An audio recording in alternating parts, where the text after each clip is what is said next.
that you're about to hear does not reflect the views, attitudes, whimsies, or any other proclivities of the management of the NYCHA development, nor that of the resident association of Grand Houses. However, the program does reflect the research done by the participants in this program who are live and living color in studio and by phone interview. We have with us co-author of the book Medisin, Medisin.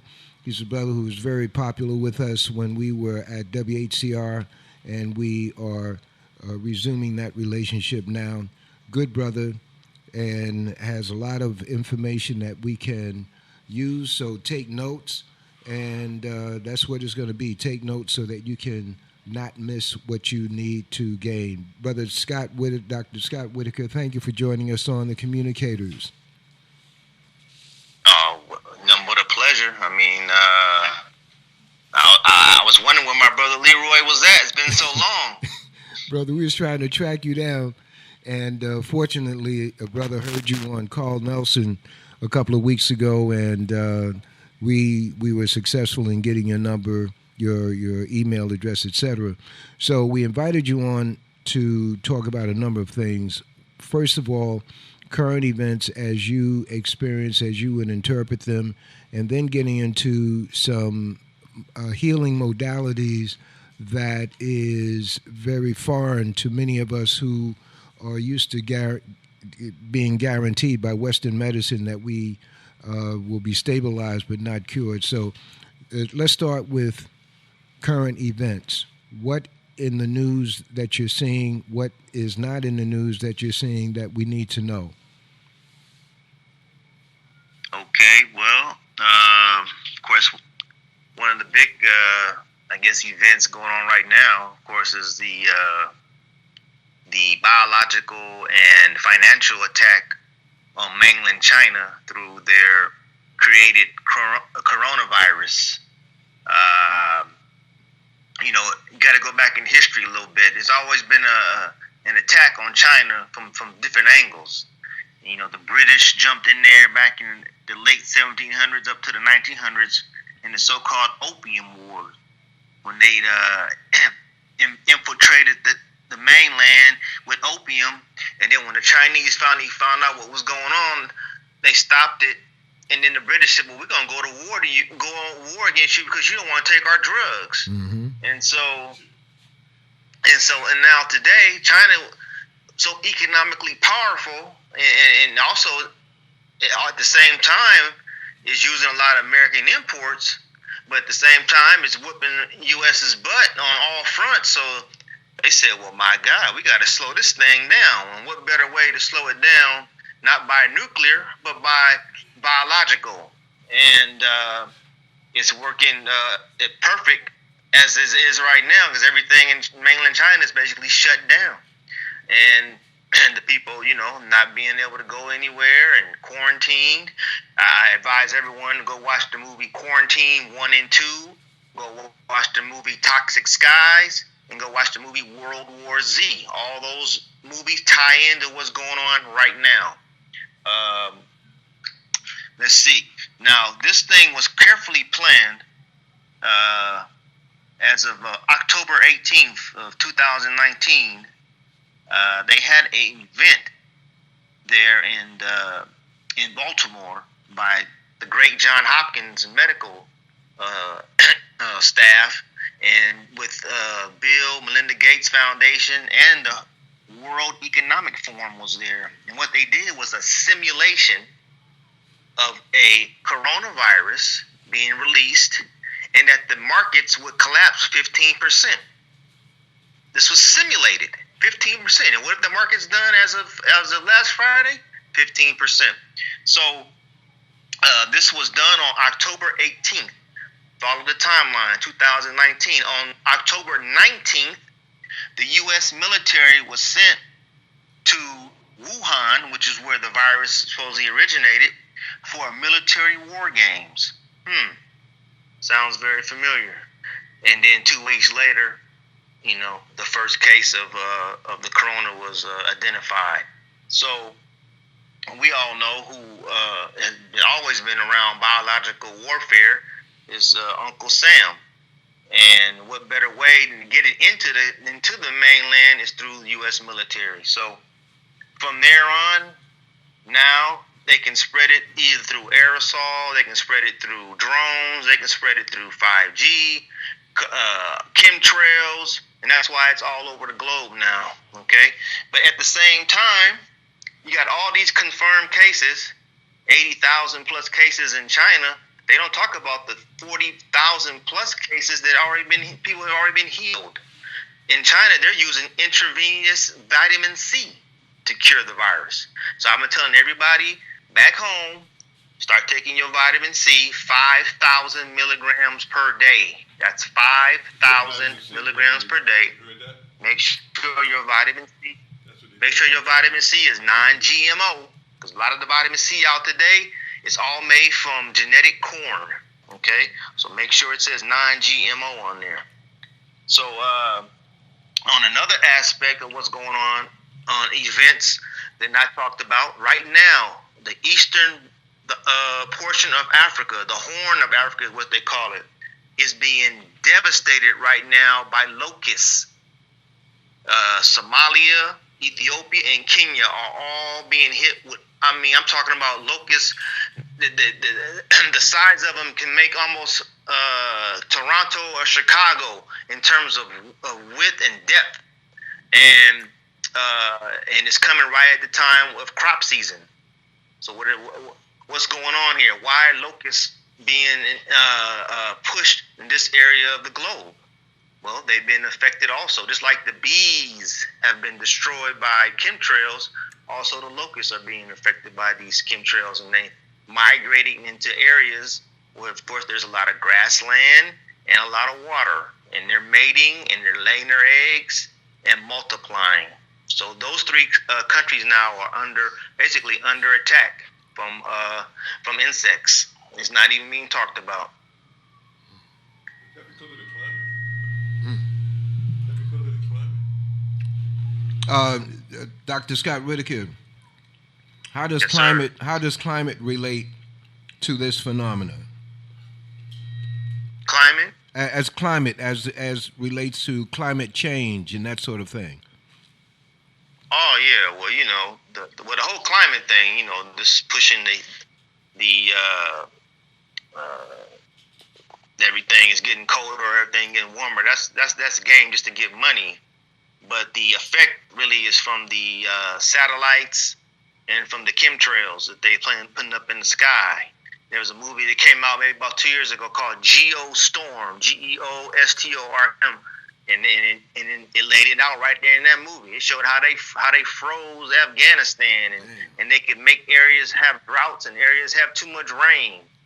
These are called weapons of mass destruction now. The Air Force stated in 2025 that they would have complete control of the weather. That's a statement by a U.S. Air Force general. Okay. Going back to the coronavirus. Yes. Dean Koontz, a mystery writer, in the first pass at this particular book, can't tell you the name, it's not in front of him, but it's beginning to sell again. It's called I'm sorry, say that again? Eyes of Darkness, 1981. Right, in the first pass on that book, he had a Russian or Eastern European country, Gorky or something like that. Elaborate on that as much as you know. Yes, Dean Koontz actually that was his pen name. His original name, right now, I can't recall it. But basically, the book was written in 1981, and he states in chapter 39 very vividly and very clear that a virus in Wuhan would be released, okay? And it would do all these types of things and destruction and blah, blah, blah. And, that's not a coincidence. And then you have the second book written by Sylvia Brown called End of Days, and she says explicitly in the year 2020 there would be a pneumonia-like virus sweeping the globe. And she wrote that in 2008. And then they took her out in 2012.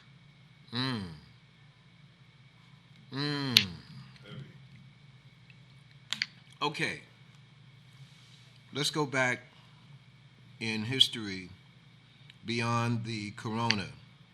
What other instances have you seen of the foretelling of something by years, by months, by weeks that may have been in the form of a movie or a TV program or a cartoon, such as the that famous cartoon with that little guy comes on Sundays? Gosh, I can't remember the name. The Simpsons. The Simpsons. Exactly. Simpsons. Now, and I know. Yeah, those Simpsons. I know Dick Gregory would have an assessment. I'm not asking you to make the same kind of assessment, but what other phenomena has happened preceded by a film or a TV, etc., that comes to your mind?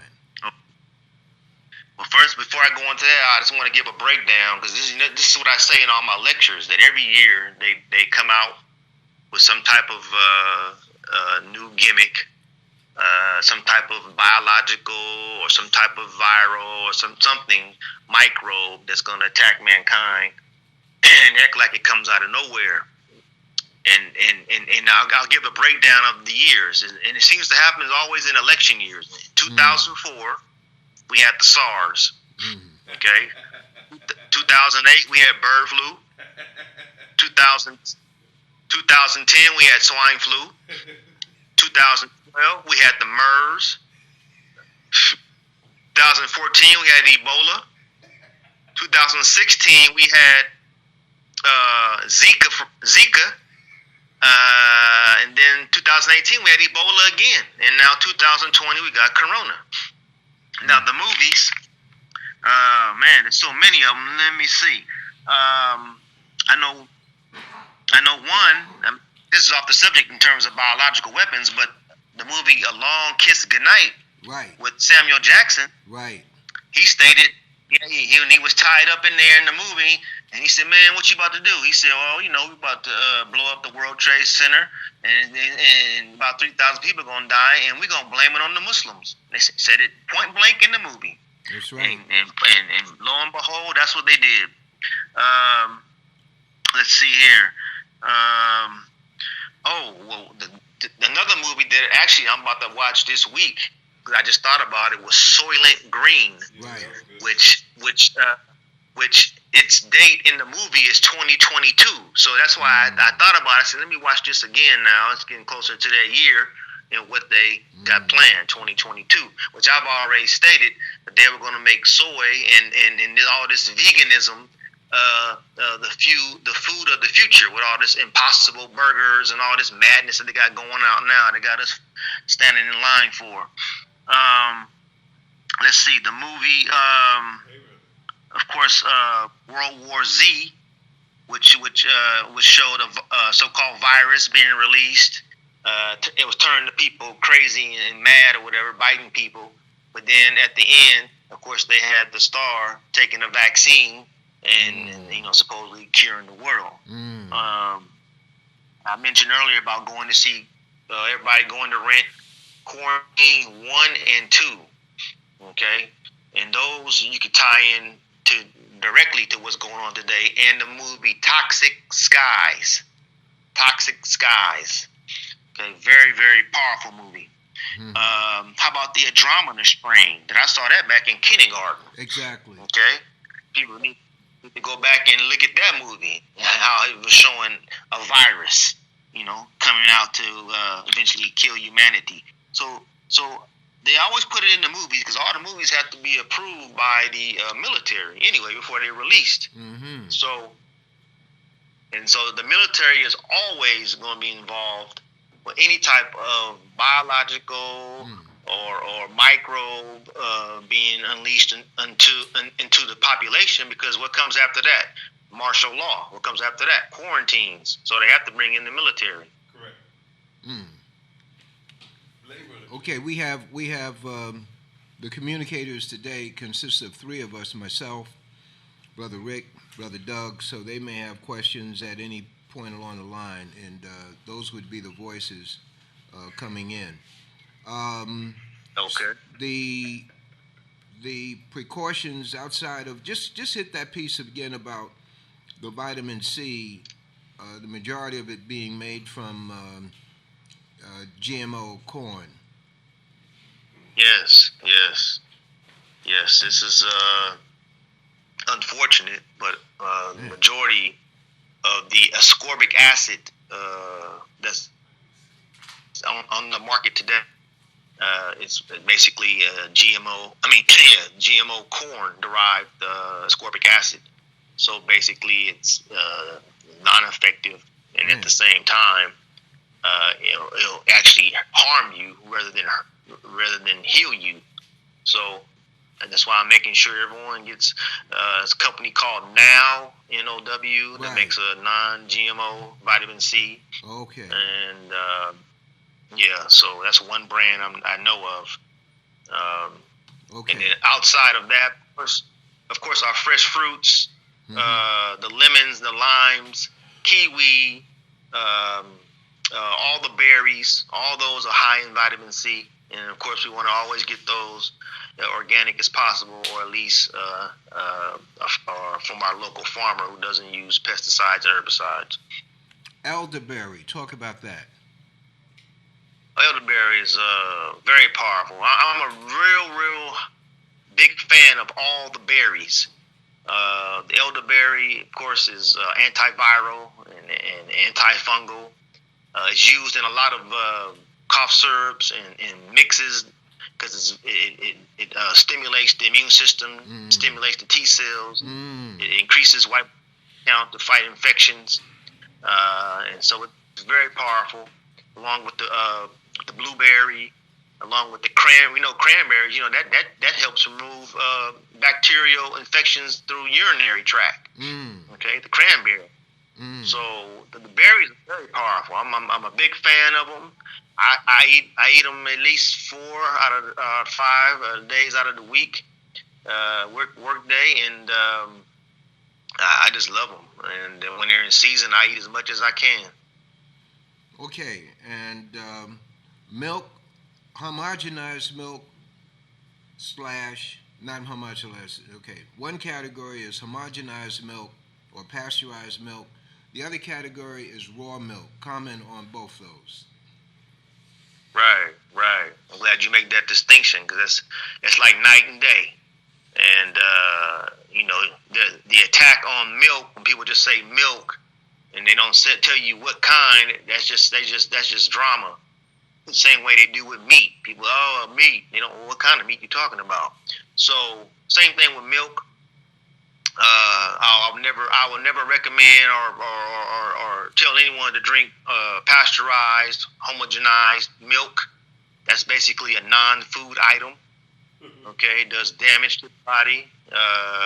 Can't digest it. Of course, we know that most people have issues with the lactose. Can't digest it because it's been pasteurized. Now you take that raw milk, particularly from the goat. Because 60% of the world uses goat milk, and the other 10% uses cow, and then there's other ones up in there with the sheep and camel and all that kind of stuff. But the goat is one of the most used. But that goat milk raw is one of the most powerful foods on the planet. Matter of fact, they were curing tuberculosis. I forgot the name of that sanitarium there. It was in, I think it was either Michigan or somewhere in the Midwest. For 10 years, from 1920, 1930, they were curing cancer just with raw milk. And, they were curing tuberculosis between 1920 and 30 with raw milk. Okay. Torn tendons, not torn, let me see, torn ligaments. And the option, not the option, but the ligaments within the arm, one of the arms, and they were recommending surgery.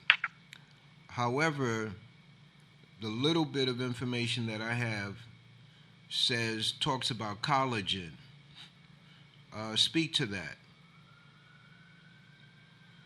Yeah, well, what's very strange to me now, at least nowadays, the amount of women that are getting knee replacements and hip replacements, and you would think they were football players from injuries, Right. and I'm like, what the heck is going on? Why are so many women getting knee replacements? Unbelievable.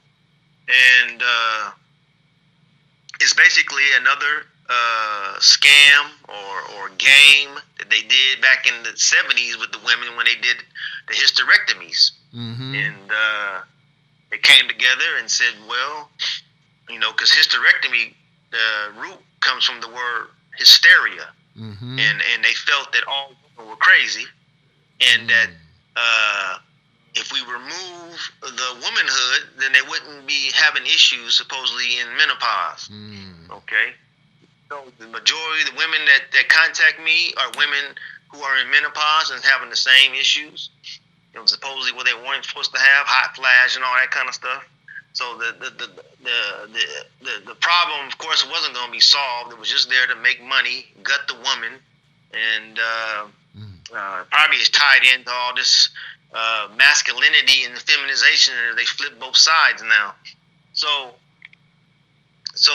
now we got tendons and ligaments breaking down because of, number one, of nutritional deficiencies, particularly of the minerals boron, magnesium. The vitamin D, those things are now at the almost basically minimal levels in our bodies. Basically, most Americans are deficient in vitamin D, vitamin A, boron, and magnesium. That's why heart disease and cancer is rampant. And so what they say, oh, well, let's just go on and have surgery, remove these tendons and ligaments, and then we'll sew this part of you back together, and hopefully you'll be able to walk 5 years from now. I mean, how many athletes have you seen that get sprained ankles and have surgeries? What is that? For sprain, I was a baller back in the day. I don't know, you guys were ballers, but I got a sprained ankle. I iced it and waited for about 2 weeks. I was back on the court. Right. It was no surgeries, So this stuff is just game. It's just game. Of course, they want to get them out there and keep making that money for the organization as fast as possible. But at the same time, these guys, when they get in the 60s, they won't even be able to walk. Which is what you see now. Reminds you of Joe Namath, huh? He's in a wheelchair. Oh, man. Wow. How many times did they operate on his knees? Okay, so what are the healing aspects that is needed for healing ligaments and sprains and whatnot? Well, sprains are just, basically, the old school healing. Raise it up, ice it, wait for the swelling to go down, pain go down, then you can start applying the heat and a little massage and moving it and stuff, getting blood circulating. Matter of fact, I had an injury last June. I was in Sri Lanka, and I was on one of these cars called a tuk-tuk, and I got hit by a motorcycle, and the thing flipped over and fell on top of me, and my leg was underneath it. I thought it was crushed, but my ankle was severely injured, and it swelled up so bad that the family was so afraid for me to get on the airplane. They thought I was going to have a blood clot or something. Mm-hmm. But when I got back to the house, I have a Thai masseuse that I go to, and I put that foot on her, and she started digging in my foot and my ankle so much, and I was in tears. But she broke up that blood flow, okay. And I tell you, by the next 1 or 2 days, man, I was back on my foot, and the swelling went away. It was amazing. So just to say that, of course, with the sprains and stuff, nothing but rest, ice it, wait for it to get back to normal. Then you start working it with the heat, ligaments and tendons. You got to have vitamin D, you got to have boron, and you got to have magnesium. It's the same way that's how you grow. No, that's how you heal cavities. It's the same. Because teeth are bone. It's the same thing. Wait a minute. Wait, that's how you heal cavities. Yeah. You can regrow enamel Damn. and fill in your.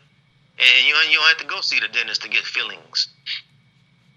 So what? Just by using boron, cod liver oil, which is vitamin D and vitamin A, and then magnesium.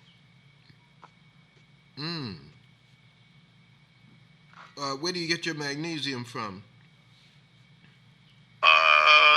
When I say where do you get it from?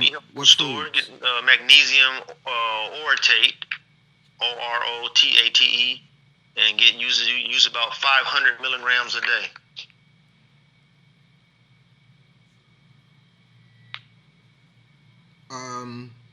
Cod liver oil has vitamin A and vitamin D, you said? Yes. Vitamin A. 'Cause there's people, a lot of the you hear a lot of vegetarians say vitamin A is in plants. There is no vitamin A in plants. Vitamin A is only in animal products. Beta carotene is in plants.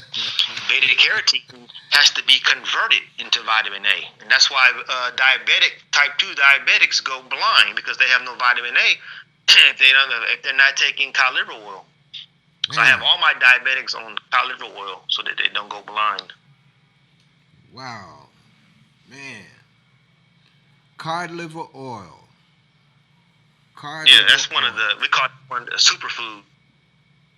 Okay, all right. And we know Go ahead. Grandma gave that to us back in the day. That's right. She was a master healer. That's right, brother. If we only listen to her and Grandma and great aunt. We thought we outgrown Grandma. We had to listen to the white coat. Now listen, collagen. That white coat. Collagen. That's the same coat. That's the same coat that a butcher wears. Damn. Collagen. Talk to us about that. Collagen. That's there you go. Back to vitamin C. Vitamin C. Without vitamin C, your body can't make collagen. Which is collagen is what? Mm-hmm. Well, it's developed. It's actually like a chain of the amino acids, and it's basically there. It improves your joints, ligaments, tendons, and muscles. Great for workouts. This is what keeps your skin elastic. Okay, and that's why the sisters and stuff be getting them collagen shots and stuff so they can get rid of the fine lines and all that kind of stuff, crow's feet. But the problem is they don't have no vitamin C in their system. And you put that vitamin C in, and then the collagen develops in the body, and it keeps your skin elastic, silky, and smooth. Okay. Chicken feet that I was raised on, chicken feet, I'm in my present time learning that stewed chicken feet will also give you collagen. Talk about that. Sounds about right because we're the only mammal that can produce their own vitamin C. That's why we have to consume it. All the other animals make their own. So chicken feet. I know my mom used to use this thing called Knox gelatin, and another one that makes collagen in the body. So I'm not surprised at all that chicken feet could do that. Okay. All right. Okay. The eyes is cod liver oil. That's what you would do with cod liver oil. Yeah, just in general, especially for the children, for some young ones, 1 through 12, they need cod liver oil every day because the brain is developing, the eyes are developing, and you want them to be on point with their instructions in school. And no better way than to have proper brain development, and that's definitely with the DHA. Talk about black seed oil. That the body and the brain. Oh, Say again. I'm sorry, Doc. What you were explaining about the youngsters, the voice broke up. It has a gap, so I need you to repeat what you were saying. The youngsters need cod liver oil and go into that again. Oh, okay. Yeah, they need it for proper brain and eye development. Okay, that's what the brain is constantly developing after 2 years after birth. Okay, and that's why it's so dangerous when we vaccinate our children or our babies, because the brain is not protected because it's still developing, it's still growing, and that barrier is still forming. And so when we vaccinate at the age that we do, that's why we have autism now. Because the Japanese, even though they vaccinate, they wait till after 2 years. They don't have autism issues there. So they still have other neurological issues, but autism because they know the brain is still developing for the first 2 years. And so the food in the breast milk, the colostrum and the cholesterol and the DHA and EPA, those are the two acids for development. The DHA and EPA, those are abundance in cod liver oil, and so we must continue with the cod liver oil after they're weaned up till at least until their teenage years. And so that they have powerful brains, so they can get this instruction from the parents and know how to discern truth from falsehood from schools. All right, excellent.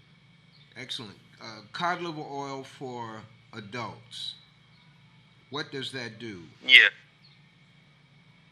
Basically keeping the omega-3 fatty acids, healthy heart, circulation, making new hormones, supplying your body with vitamin D, which is needed to prevent cancer, vitamin D to prevent viruses and flus, and of course the vitamin A in the cod liver oil for proper eye nutrients, so that we don't develop the cataract and the glaucoma.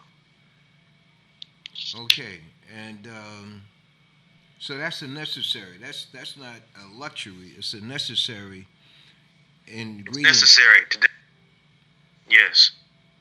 Okay. Because we've been inundated now with so many fake oils. Okay, we've been duped and tricked, and everybody's afraid of cholesterol. So they got us on all these fake plastic oils called margarine and corn oil and canola oil, which is no seed on God's earth, called canola, and then they got us afraid of butter, afraid of coconut oil, afraid of olive. They got us afraid of everything. Everything natural, they got us afraid of, and everything unnatural, they got us loving it. So they just flipped humanity all upside down. They got men want to be women want to be men. We don't even know what kind of bathroom is going to anymore. I mean, everything's just wild now. Like wild beasts. Wait, explain this to me, brother. I didn't ask anyone. I recently took a trip to Africa. The stopover was Istanbul. And in the men's room, it didn't have a toilet. It had a hole. There was a urinal, and there. Are you familiar with that? Yes. Yes, talking about squatting. Yeah, but there's nothing to hold on to. That I would. Yeah, it takes a little practice. Brother Scott Whitaker say, hey, brother, take some practice, bro. Travel more, right? Yeah. Okay. I know. First time I saw it, I said, "What?" I said, "What am I supposed to do?"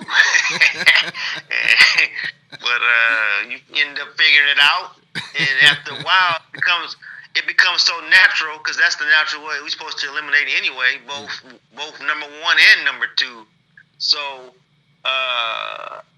you start developing your own balance, and you do your thing, and you out of there before you know it. So. Now, Uh, now listen. But yeah, I see them all through. I see them all through Asia, Africa, and only place I've seen them in Europe was in. I think it was in France. I saw it. So. Okay. But yeah, that's the natural way to go. Okay, and let's say we're in the West, and that recommendation about squatting would incur using a stool, a little step stool, when you sit on the toilet. Yes.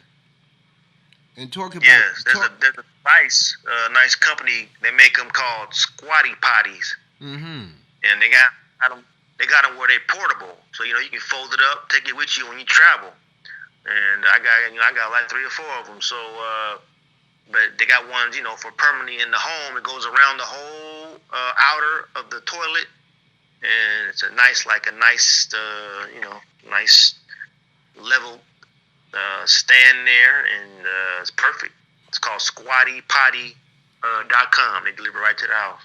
Okay, and explain to us what the squatting position, what does that do versus the position that we were raised on, just sitting on the toilet, feet basically perpendicular with the ground, going to the benefits of that, the benefits of using a stool to elevate the feet while sitting on the toilet.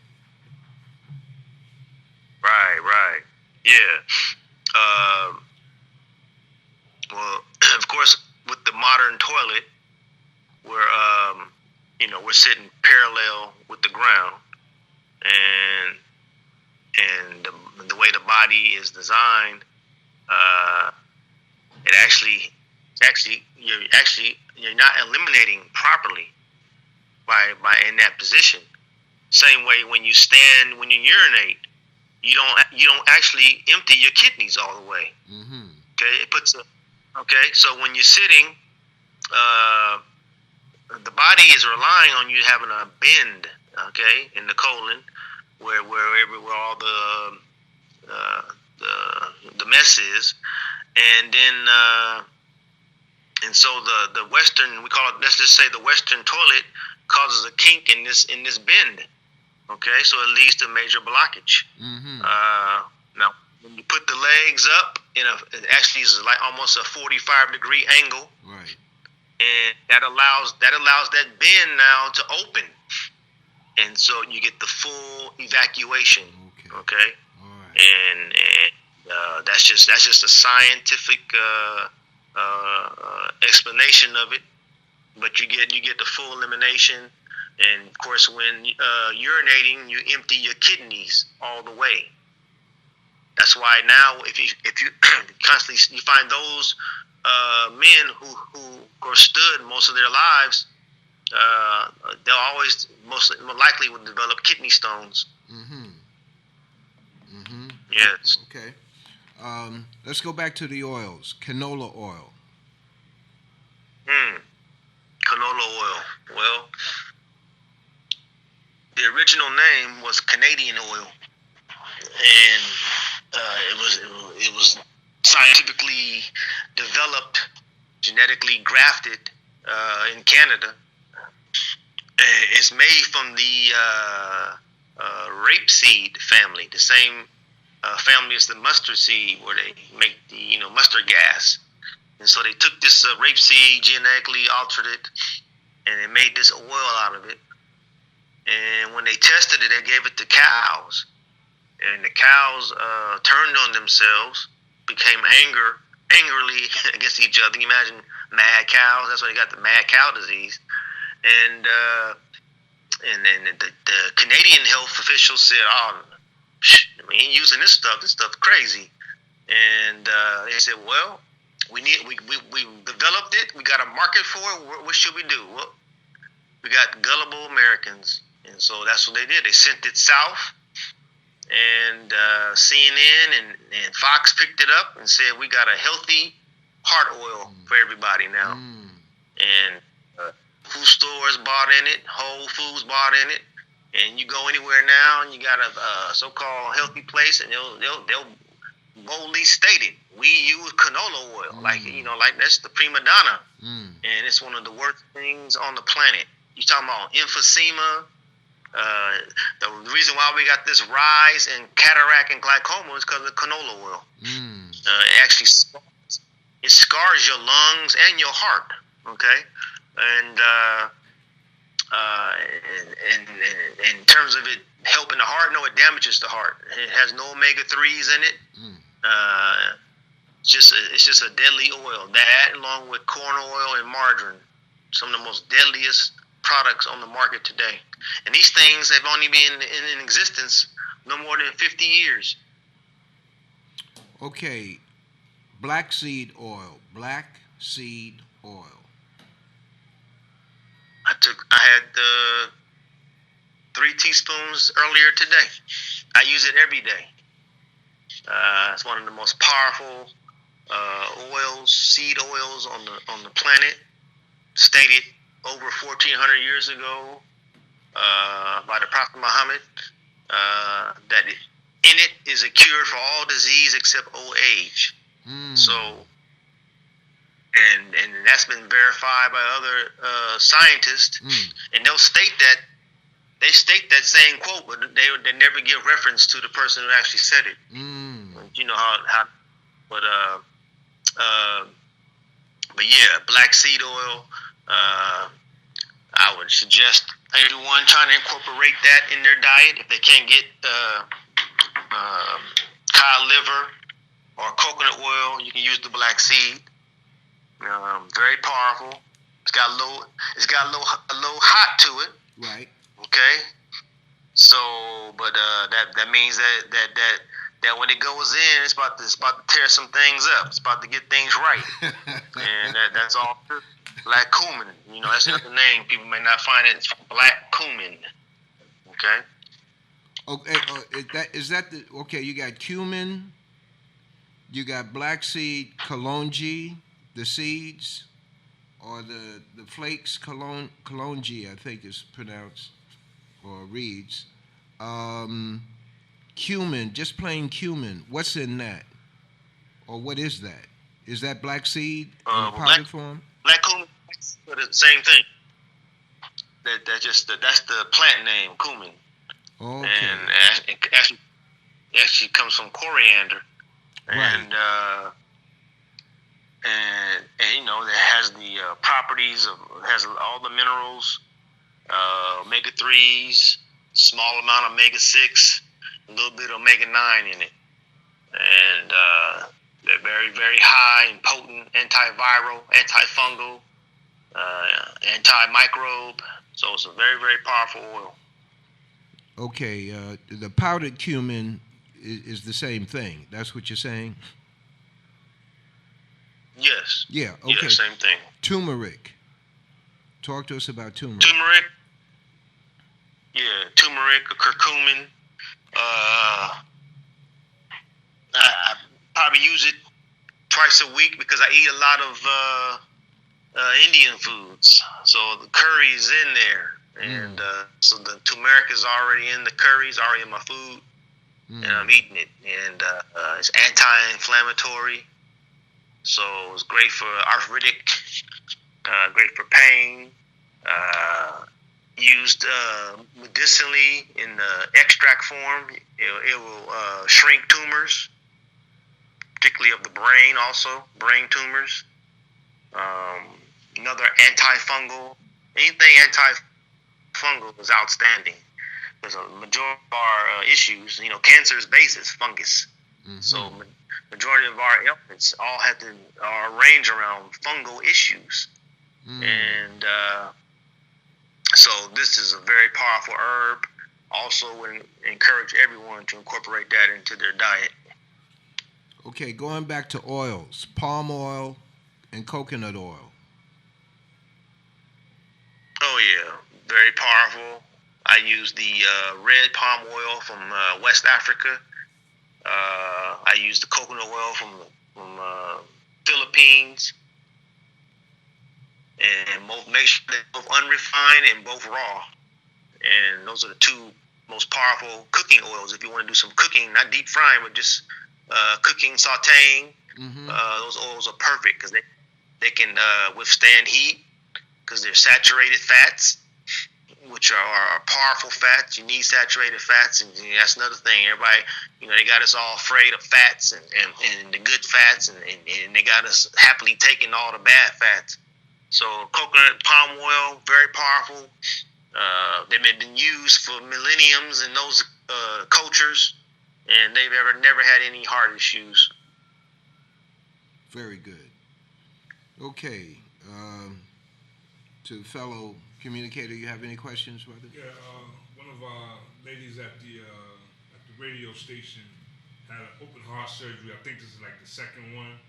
What can she do after the surgery to help build her heart back up? Okay. You said, He I caught a said, little bit of that. He said, okay, he somebody said had surgery. You there's want a to know what to sister- build the heart up? yeah, a sister that just had open heart surgery for the second time. Well, At least the second time. At least the second time, and what might she do to enable her body to build the heart back up, build the system back up? Right. Well, we got to look at why she's in that condition. So we have to always go back to her diet. We have to go back to her environment. If it's her second time, that means after the first one, they just did some patchwork, sent her on her way, didn't change anything. Same type of lifestyle, and she's back up there on the table. So number one cause of heart disease is margarine, and those oils I just mentioned, canola, margarine, corn oil, all those fake oils, all those need to be out of her diet ASAP. Number two cause of heart disease is refined sugar. So all those, I don't care if it's the sweet and lows and aspartames and all of these funny sounding sugars, those need to be eliminated. And any refined white sugar needs to be eliminated. To build her heart up, she definitely needs the cod liver oil. She definitely needs magnesium. Anytime you find anybody with a heart attack, guarantee you the mineral magnesium wasn't present in the body. Okay, magnesium. And for the herbs, she can get the herb hawthorn berries. There's the berries again. Hawthorn berries will repair the heart. It will strengthen the heart. It will open the arteries. It will waste and nitrogen from her air, from the heart to bring in oxygen, and it does wonders. So hawthorn berries, magnesium, cod liver oil. Get all those fake oils out of her diet. Get all that refined sugar out of her diet. Distilled water, plant foods, fresh fruits, grass-fed animal products, and being around a stress-free environment also has to play into it. So who's ever negative in her life need to get out of her life.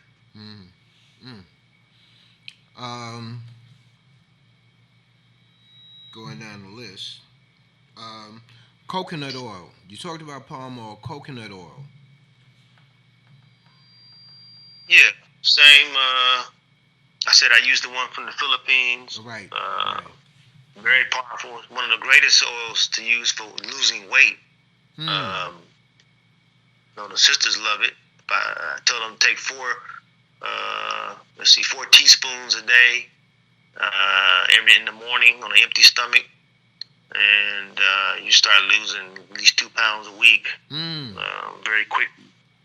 For dementia, Alzheimer's, 4 tablespoons a day will day for our elderlies. Mm. I got my mom on it right now. And that's about it. You know, just use it when you can and use a lot of it. Mm. Glaucoma. Glaucoma is due to lack of oxygen in the eyes, in the optic nerve, and there's a lot of pressure building up behind the eye because of that. And the reason why there's pressure and no oxygen is because there's no vitamin E and there's no selenium, the mineral selenium and vitamin E. Those two together will eliminate glaucoma. Selenium is from what? That's a mineral from the lot. Find out a lot in the raw nuts in your grass fed meats and in your seafoods. Okay. Okay. And vitamin E is in vitamin E. What sources would you recommend? The sources are, of course, any raw seeds and wheat berries, not the wheat flour, but wheat berries, what they make the flour from. Flaxseed. Flaxseed, it's a good alternative. You have to be careful because you have to put it in the refrigerator after you open it. Okay. Because it becomes rancid very quick. It can also turn into linseed oil. You can paint your walls with it if you let it get oxidized. So it's a good O3 oil, but it has no DHA and no EPA. So for brain development, it's not one that I recommend.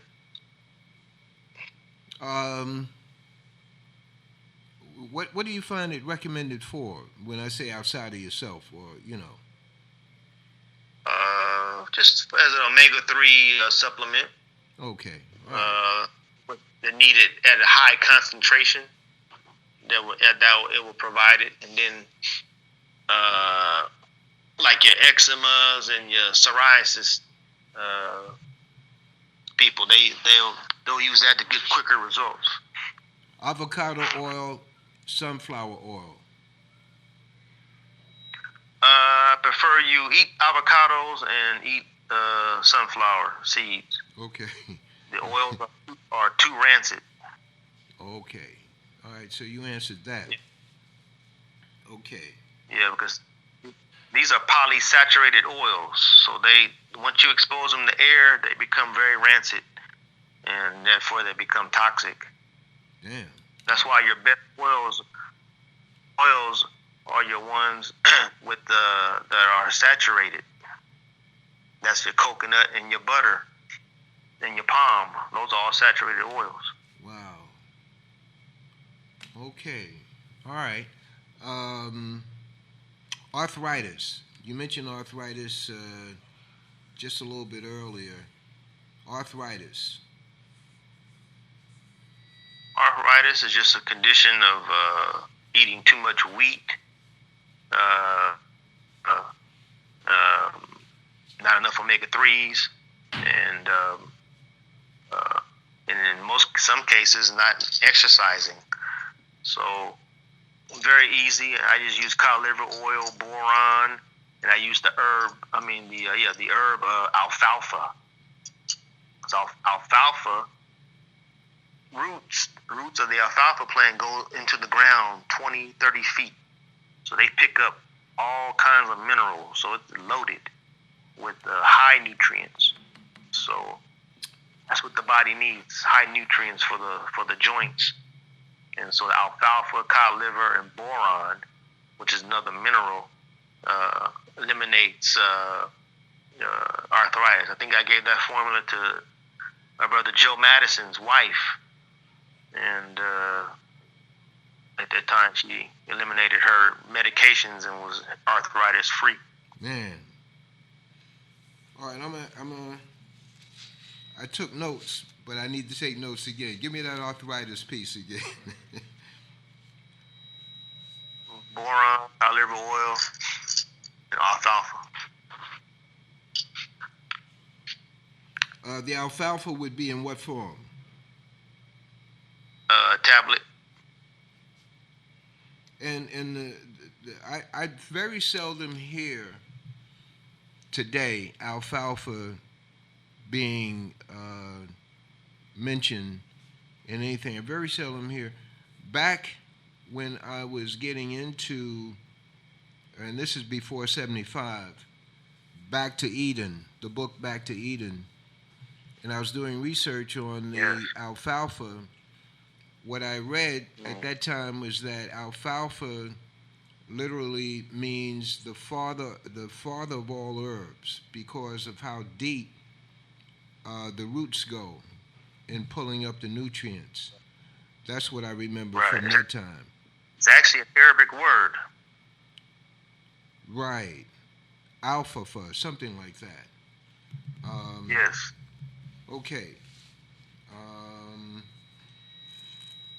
When you see and see news, maybe well, I go on the internet, look for news sources, and there's quite often in the last few years, I say the last 2-3 years, family suicides where the father will kill we did not hear about men killing their boy child. Today, looking at different news stories, you see a man killing 2 boy childs, his wife, and then himself. You'll see that kind of thing. When you see that, what comes to your mind as it relates to possible causes beyond saying the person was under stress? First thing that comes to my mind is, what antidepressant was that person on? That's the first thing I think of. Is what antidepressant, what psychotropic drug was that person given? And 99.9% of the time, that's what was the case. They were on some type of psychotropic drug, and all the school shootings, somebody was on antidepressant. All the incidents where people have gone into workplaces and blew it up, shot it up, they were on antidepressant. The guys down in the universities that time, Virginia Tech, and the brother at in Tallahassee at Florida State. I mean, the list goes on and on and on, and every last one of them was on a psychotropic drug, which is in the news media is kept out of the story. Never mentioned. And psychiatry is allowed to hide behind the wall and keep promoting their pseudoscience and destroying humanity at the same time. And now they're starting at the age of babies. They want to give babies antidepressants. And schools now, of course, are in on it. How many students they can get hooked on drugs, and they can get kickbacks for their districts and all that kind of stuff. So they're tied into it. Same with the vaccines, how it's all tied in. But these psychotropic drugs, I'm telling you, boy, it's something serious. Because, you putting that stuff on pilots, or you putting that stuff on people who, controlling transportation and all that kind of stuff. And you just never know when something's going to snap.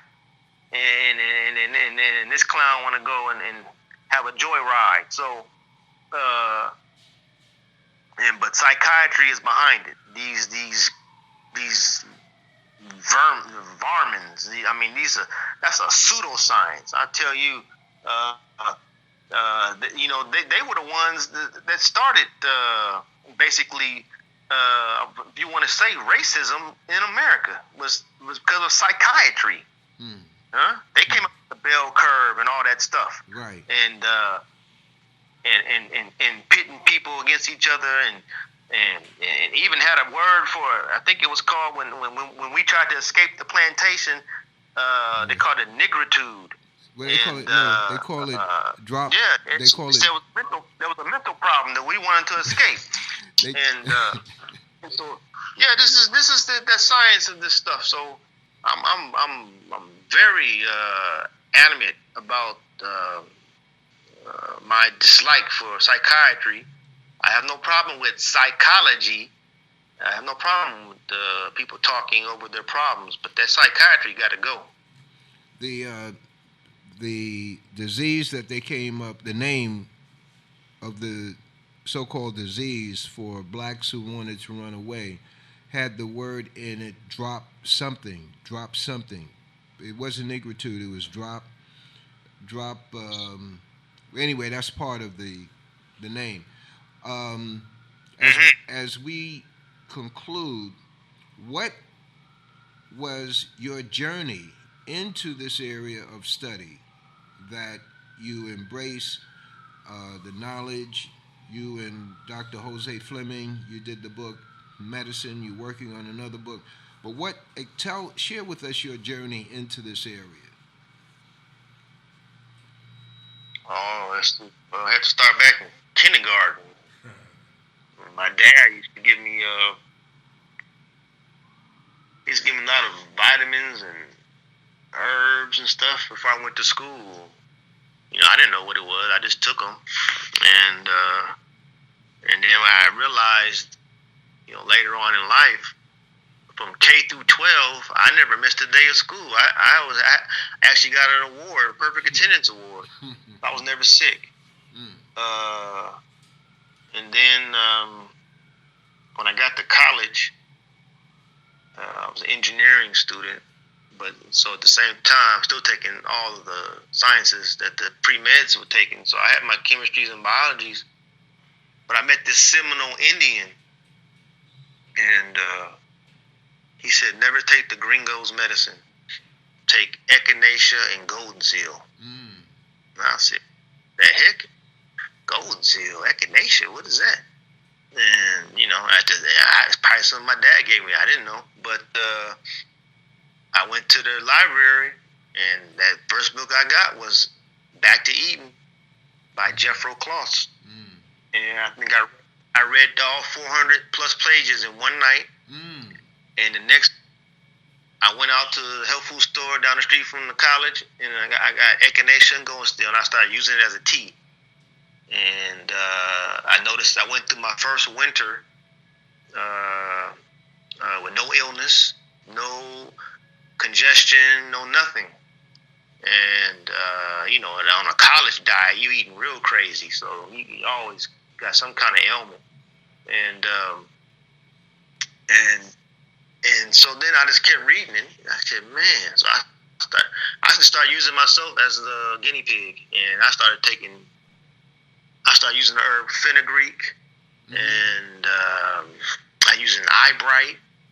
Using a bunch of I did them all in tea form, because at that time it's all I could afford. And, bulk teas were a little cheaper than the extract, so I did a lot of teas, and then I started getting into the chemistry of the plants and how it's all broke down into the minerals and stuff like that, and that just spurred it on. Then I started trying it on little friends and some family, and they started getting well, and then it clicked again. Now I thought about my grandma, who had a stroke and diabetic, and sitting in that chair. And I always remember going to visit her when we were little, and she had like maybe 20 bottles next to her bed of drugs.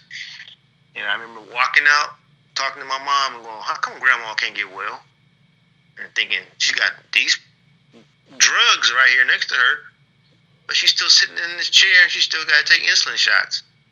So, bells are just going off, and then I just took it to the next level, and it's been 30 years since, and so I've been fortunate to help a lot of people.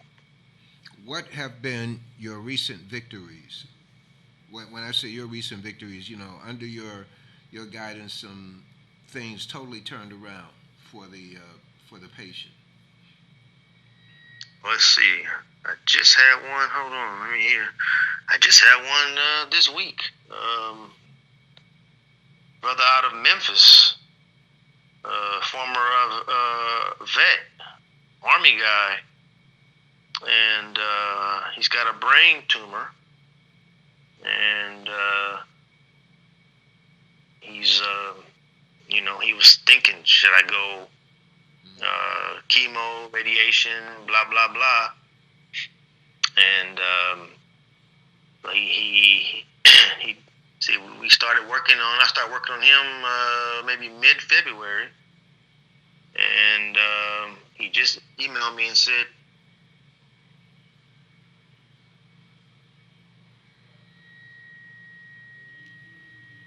this is the communicators, and our guest is Dr. Scott Whitaker.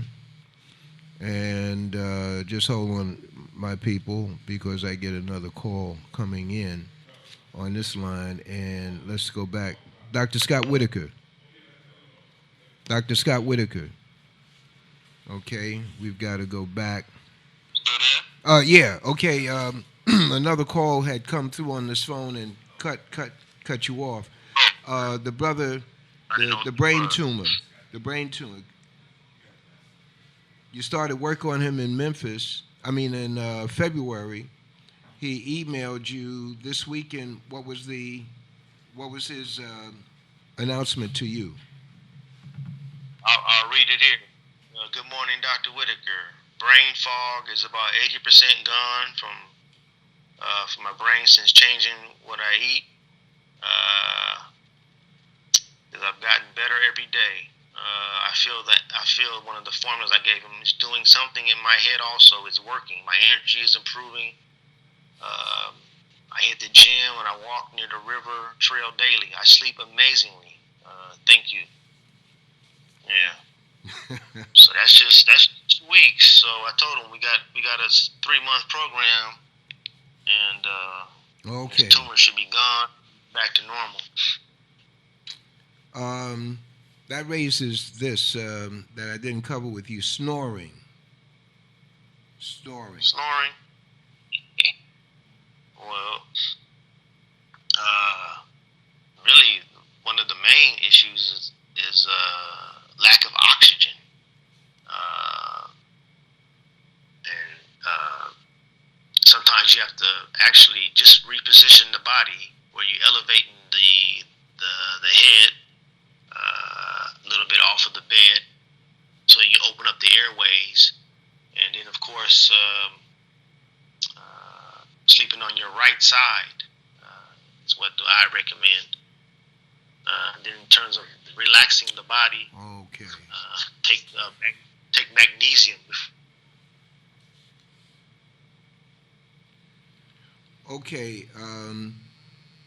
Sleeping on the right side, sleeping on the left side creates pressure on the heart. Is that the reason?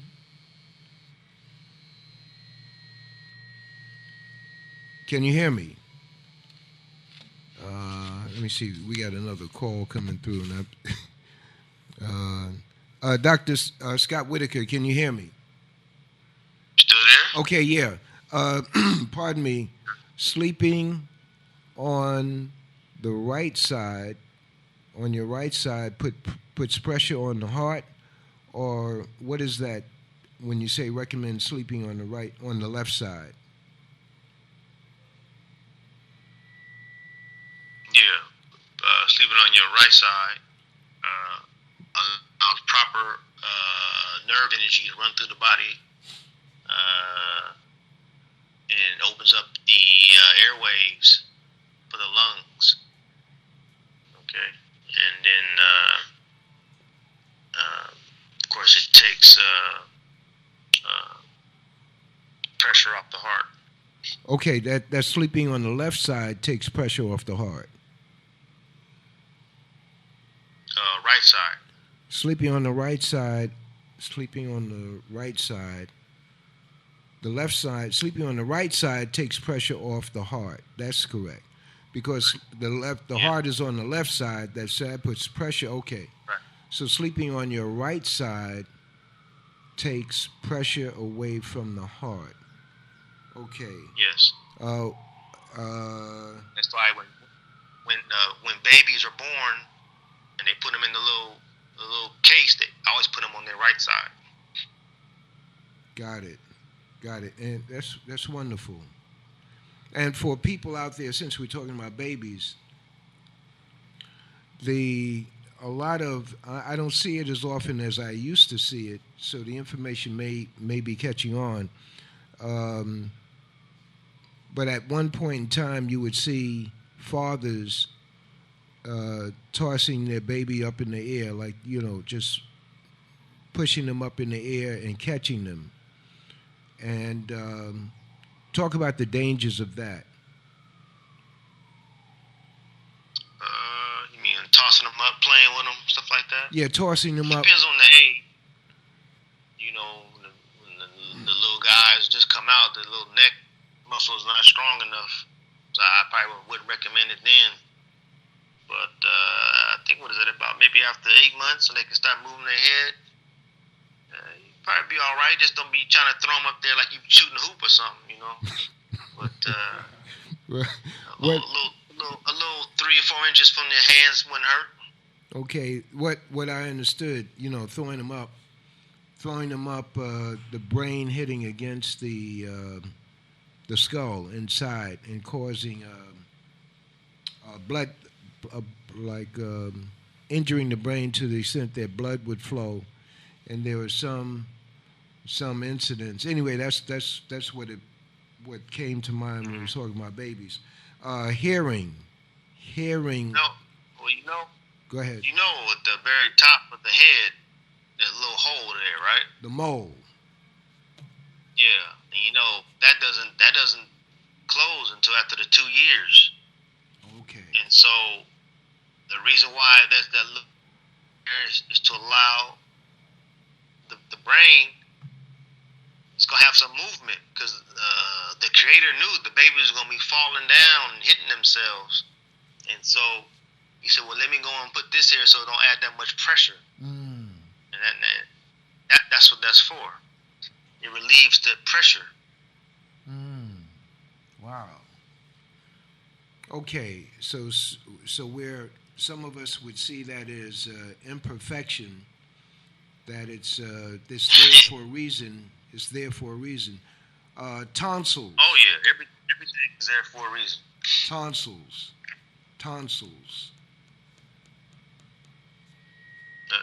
The role of, I can't hear that. Say the word. I'm sorry. Again. The role of tonsils. Tonsils in your throat. Tonsils. Oh, tonsils. Yes. No, the lymph glands. Yeah, the role. They're the first defender of foreign debris coming into the mouth and before entering the body. The tonsils are there to collect the debris and toxins and stuff. And that's why those are the first ones that swell up when there's an infection. Okay. And so the ignorant white coat says, "Oh, your tonsils are the problem, so let's cut them out." And then they feed you ice cream afterwards, which probably caused the problem in the first place. Wow. Wow. So when they swell up, that's an indication that they're pulling in the toxins. So what does one do? What happens in that case? You want to get the toxins out of your system, and that would relieve the tonsils from swelling up. Is that correct? Oh yeah, you use the same. Echinacea is probably one of the best lymph cleansers we have. Okay. That and golden seal combined.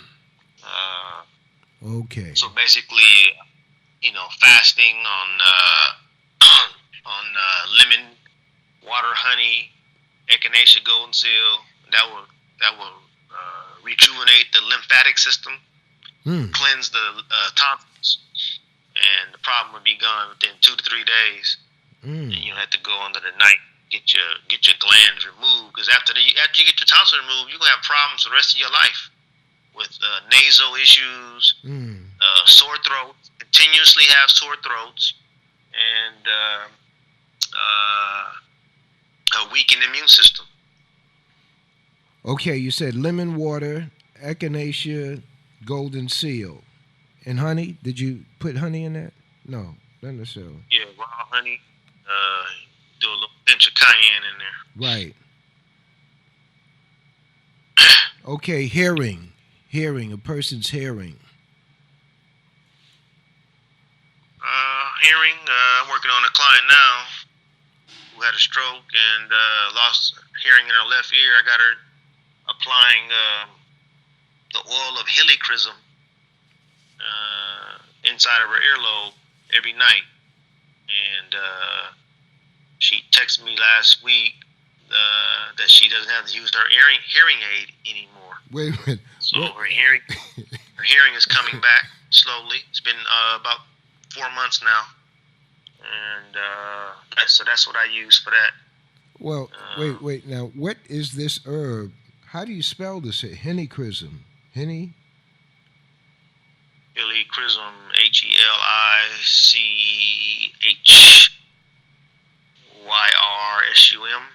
Helichrysum. Yeah. Yeah, it's a plant that is grown, I believe, in France. And, widely used there. But the oil of the helichrysum is very potent. It restores the nerve endings, which, our ears are highly nerve sensitive. And so it does it good. So that's what I would use for loss of hearing. So, Doc, as we wind up, how do people connect with you for consultations, etc.? Say it again. How do people who hear this program connect with you for consultations? Oh, just email me, drwhitaker@hotmail.com, dr.whitaker@hotmail, or go to my website, medicines.net, medisins.net, and click on consultation, and we go from there. Okay. Say that again. Okay, repeat everything that you just said. Medicines.net, medisins.net, and Dr. Whitaker, dr.whitaker, Whitaker@hotmail.com. Doug, did you have any questions? Okay, the other communicator doesn't have any questions. And Brother Rick. Dr. Whitaker, what becomes present for you when you hear the term mental mind development mastery?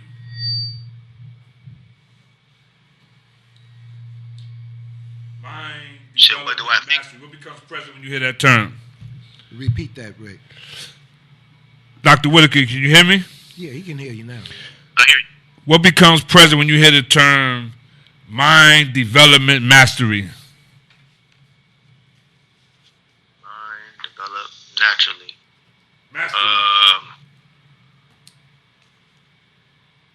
He said mastery, mind development mastery. Mastery. Masterly. Develop masterly. Mastery. Like mastering something. Mind development mastery. It sounds like something developing your mind from unconscious state to a conscious state.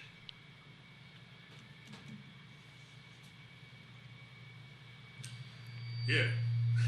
That's his answer.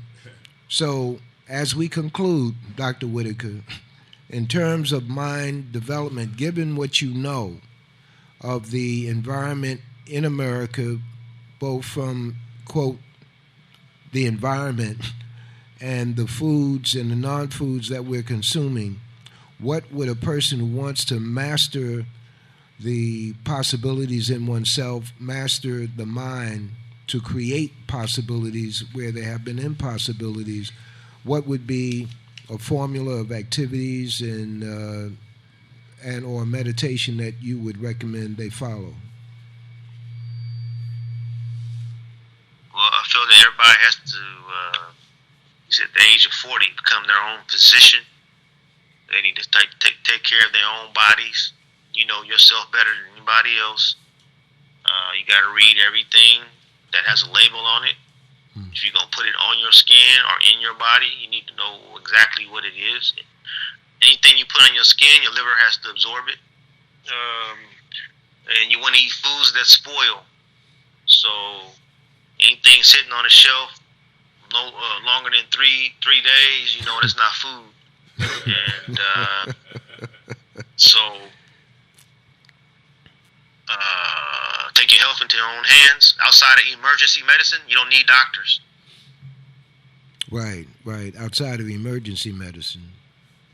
Yeah, well, Doc, I tell you, we haven't had you as a guest for so long. We held you like Jacob wrestling with the angels. Wouldn't let you go, but I can wait for my invitation to speak in New York. I still ain't got it. Well, the best we can do. You know what? You'll have a visible presence in New York. We're going to do a Skype interview with you on the show, Books That Matter, People Who Matter. We'll set that up with you very soon. In the meantime, this program today will go up, has gone up on YouTube, and will go out on YouTube. And we'll send you a link so you can further it among your people. And your audience has just been broadened today. And we thank you. May God continue to bless you and your family. Much love, brother, and we will be constantly calling on you for input. No problem. I appreciate the invite, and peace to you and the brothers, and stay safe, stay awoke, stay away from them white coats, and take care. Okay. God bless you, my brother. Peace.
Okay, and this is rounding out the Communicator Show this week, and that is, or this Sunday. We're subject to come back at any time we get a guest who is only available outside of Sunday.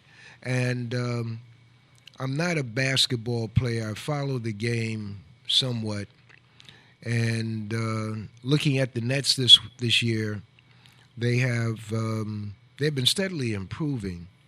And me, I listen to the games. But anyway, the point is, they just got rid of a coach who has brought the team, from my observation, quite a bit a ways. He's in a winning season. Basically, winning season or a near winning season. They're in contention for the playoffs in the NBA.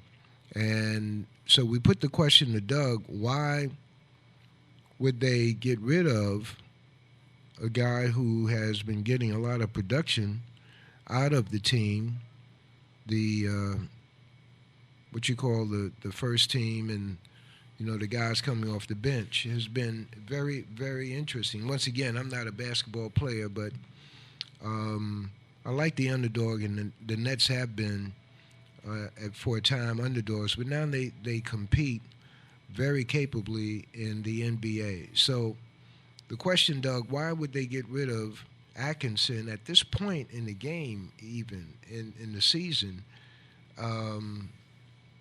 It's, for the consumer as I am and others are, share your insights. Oh, okay. Well, think about it, Brother Leroy. They've made the playoffs the last couple of years, 2 years, I believe. I think this will be their second or third year making the playoffs as a 8th or 7th seed, as a lower seeded team. So they've done that. And then they signed two championship players onto their roster. Both of them are injured out right now, but they're both championship players. So you got two championship players. One of them a bona fide Hall of Fame, and the other one almost a bona fide Hall of Fame. They might both wind up being Hall of Fame players. One of them will be, but both of the players are championship caliber. They won championships. So look around. You got a coach who's brought a team up from hardly anything, right? And now you have two bona fide. You have two bona fide championship players, and the coach hasn't won a championship. So he doesn't know what it takes. He doesn't have a clue. And not only does he not have a clue of winning a championship in the league, he's never coached two championship caliber players. My guess would be they're not listening to him. What is he going to tell them? Think about that. I mean, you're the general manager of the team. You're the president of the team. You got a nice coach there like Rick, who's been a pretty steady coach, helping you with the young guys. Now you got lucky. You signed two championship caliber guys. You're going to be expecting to win a championship next year or compete for a championship. And you're going to have a coach there who's never won a championship. And the team hasn't come up with him. These are guys who they've parachuted in there who are Hall of Fame championship caliber players. They're not listening to him, man, with that bullshit he's going to be talking. Even if it ain't bullshit, that's what they're going to hear. You know what I mean? So if you're really going to protect your investment, you're going to have to get a championship caliber coach. Otherwise, why'd you sign those two championship caliber guys? Mm-hmm. What you got them in there for? To help the coach to learn how to be a champion? You see what I'm saying? You're going to pay all these guys maximum money, and you got a coach there who's never done it before. What about the timing? What you going to tell your partners? What about the timing? Well, this is the perfect timing. What do you want to do? Wait till next year start when you're expecting to be winning a championship and you coming in with a guy who's I just outlined all those things. You're going to start out with that? Or are you going to get the right guy in there now and get everything settled up so when your two killer diller superstar players come in, you be ready to hit the ground running. We're going for it. Okay. Change the coach just before the playoffs. Again, I just explained why you would do that. It doesn't matter. They won the championship twice. They went to the playoffs twice already, and this may be their third year as a lower seed in the playoffs. Been there, done that. That's what the ownership of the team is saying. You got to look at the ownership. They got partners. The guy who owned the team was writing a check saying, I got a $300 million, I got a $250 million payroll. I got two players. Each one of them, I'm paying $60 million a year between two guys. And I'm going to be waiting for the coach to catch up to them? You ain't doing it. It's not business. It's not business. Now, like you're a consumer of basketball, okay. But if we're business partners and you're running the team and you come to me and I'm one of your partners, you're saying, yeah, man, we're going to pay these two guys $60 million. We're going, well, okay, we're going to be winning a championship, right? Or we're going to be competing. Yeah, well, where are we weak at? And everybody's going to look around and look at the coach. He has never done it before. He has never got past the first round. So when these instances come up and you have these players who've been there before, what is he going to say to them? We're competing. Yeah, well, where are we weak at? Oh, that was me. Okay, the other piece to that is, did they bring in a guy to replace him already, or did they bring? No. That's not how the game works. So what they're doing now is they're going to say, okay, we got to get the culture together if we're going to have a championship play. These two guys are going to be coming in. They're going to need somebody else. They're going to need another guy to help them. The two guys that they already got, and they got the big, tall guy who they got from the Knicks, the center. They're going to need one more killer to help them win. Now, they have to recruit that killer, and you can't recruit a killer by having a coach who is a neophyte in terms of championship caliber. So so he's not going to be able to tell me, if they're trying to recruit me, to come in to play with y'all, he's not going to be able to recruit me because he's not going to even know I know that he's not going to know what it takes to get to the championship level. What team are you talking about? So you missed that. We were talking about the Nets, man. Okay. We're talking about the Nets and the replacement of the coach. That's what that's the subject. For some reason, I thought I know you wasn't in here. That's why you know talking now. about the Lakers. Huh? No. We're talking about Brother Leroy's question was why are the Nets they just got rid of their coach yesterday. Right. So why? That was his question. Yeah. It's basketball, man. They're going to go get them a coach that's won before. That would be my guess. So what happens to the team in the meantime? The fact that they may have, made the playoffs. I'm going past this point. Cool. Let's say they don't make the playoffs, and it's because they're like 5 and 6 right now. It's going to be hard for them to screw. They're like 6 or 7. I mean, it's going to be hard for them to screw. They're almost a lock to get in as a lower seed. They're going to have to have they're going to have to tank it out. You've explained it from inside the basketball court arena, and you did put this is business. It's not your emotions, consumer Leroy. Right. It's not your emotions, Doug, because I feel. Brother Leroy feels. I can't think for you. All I know is Techno Man, you and Stu. but I feel that our position. I'll talk about myself. My position would have been to get as much from this coach at this particular critical time. Because if they go into playoffs, I'm not playing to lose. These guys play to make money. I'm not talking about the players. I'm talking about the guy that owns the team. He's the Chinese guy. Yeah, but he ain't doing it for money. You're not going to own an NBA team if that's how you're going to make your living. You won't be able to buy one. You know what I'm saying? You won't be able to buy an NBA team if you need to make your living off the NBA team. You're not getting in the club. It's only 32. There's 32 guys in. They just go get them a real rich guy. You know what I mean? So he's not in there for that. It's a trophy business. So you got to be. So the guys that own the teams are extraordinarily rich because all the players are rich. They make all the players. All the players are millionaires, multis. So it's not about the economic thing like we would look at it, like you and I would look at it as regular people. You know what I mean? They've decided way before this that they were going to go after some of the killers. And so this is one of the things I was telling you about last time when I was going, you got to play to your weakness. They went out and got them 2 strong, high-caliber, championship-caliber players. Now they're looking around and looking at their weakness. The coach is a weakness. When you have those guys, it's like you got Miles Davis and you got John Coltrane, and we're going to tell Brother Leroy to go in there and, produce the album. Not going to be able to do it. They're going to go find some highly competent jazz producer to produce their album, and they're going to say, Brother Leroy, you got a guaranteed contract, no hard feelings. Yeah, those two players are not playing this year. They won't be playing until next year. Kyrie's out for the rest of the year. So that's why Kevin might not be back until next year. So, again, good point. Why make that decision now? Because you want to have enough time to recruit your championship caliber coach. Because none of those guys are going to be available until after the playoffs. So you don't want, and then after the playoffs, you don't want to be chasing after those guys after the playoffs because it's only going to be a month and a half between the team that wins the championship, or maybe 2 months, and then the start of the summer league and the preseason and all that other stuff.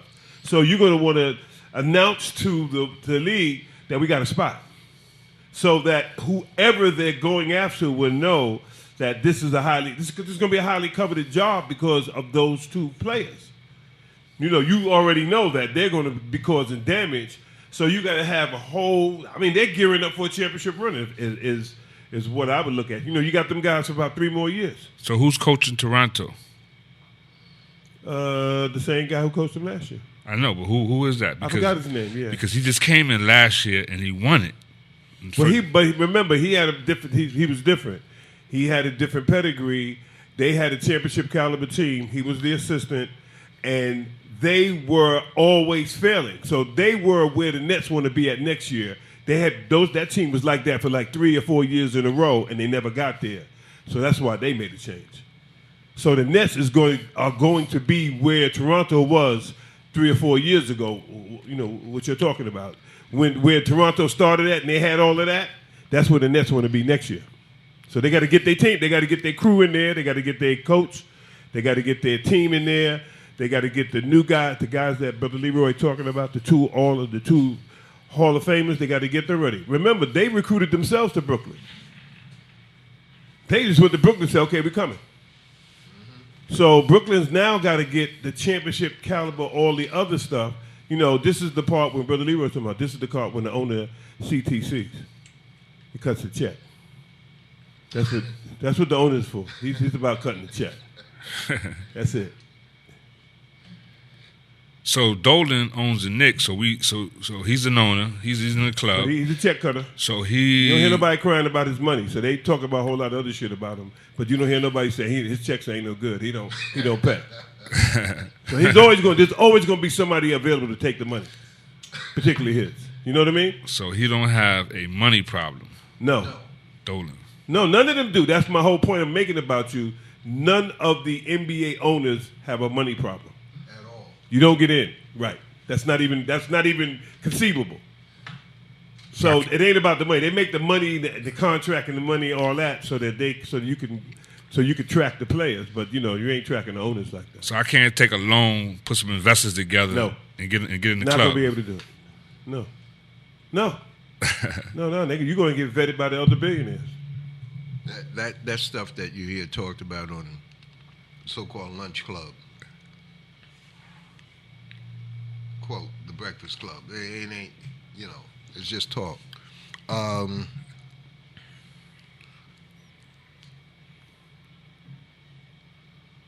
What happens to the chemistry of the team now, right now? Well, nothing happens to the chemistry of the team because the heart and soul of the team are Kyrie and KD. So the chemistry they're not I know playing. that. So they're not concerned about the chemistry of the team today. The guys on the team that are left are playing because they want to either stay there or they want to be able to land into their next spot.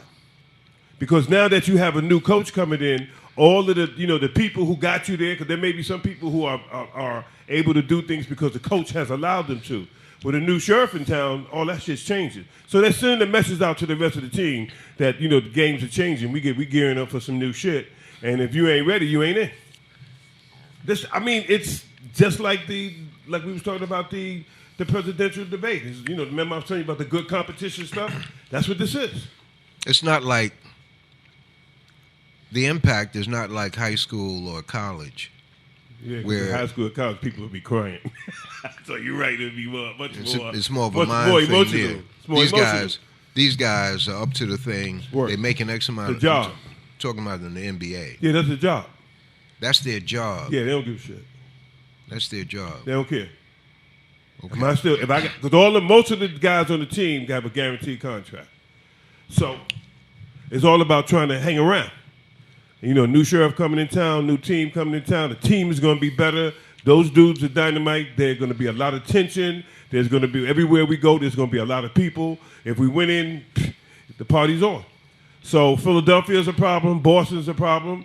So they already know who they got to go out and try to hang. Anyway. Detroit, Toronto, yeah. And they already have what Rick was talking about. They already have their championship caliber team, a formula, format, mentality, habits, all the stuff you talk about, the motivation, they got all that already. They up there going, motivation is the case you gave me, you know what I mean? They there. So they're all trying to catch up to them. So that's why they're going like, yeah, it's nice getting into the playoff. We got a nice little team, but that ain't going to be good enough. Not with those two guys there. So this is for both of y'all. Let's say the guy that does the equipment, is he in the championship mindset as well as the coach, the players, and everybody else? It's a team, yes. Because if you're not there, they could easily they'll get another champion equipment guy. Everybody, either you on the team or you're gonna be out. You know what I mean? If you ain't trying to do things to help the team win, to do your part to move things forward, they can remove you because they pay in top dollar. So there's 15 guys for every job. I don't care what job it is, the equipment guy, the video guy, there's 10 to 15 guys waiting for that job. Because remember, each team got a G League team.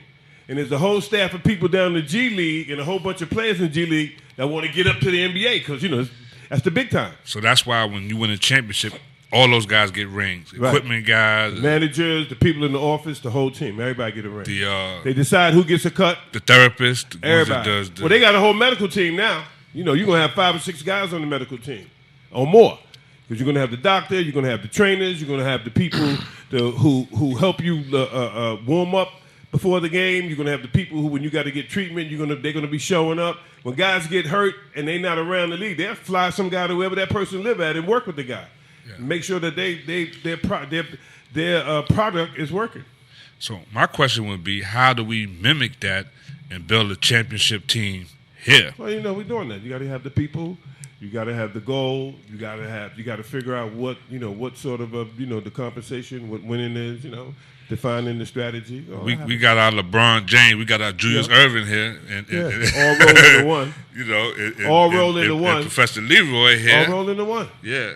But that's why you have these questions. What is a brother? Because Julius Erving came up in my head this week, when I heard We had went back. Carlissimo. Yeah, went back for the first time since they've been with the Nets. He hasn't been back since. It's his first time going back Going back where? to the Nets. When you say hasn't been back, what's the Like news? he went to Brooklyn. He went to Brooklyn, and was a part of the whole thing that they was doing. No, that's in the past. I'm Yeah. saying in the present. Yeah, I'm saying he hadn't been back. Has not been back. until just recently. And what was his recent visit? What was that? Yeah, well, good point. He was It's just, meaningless. Yeah. what's that? So he just showed up. Yeah. Yeah, shit happens. The question I have: what is a Julius Erving doing now? What would he be Probably doing? whatever he wants.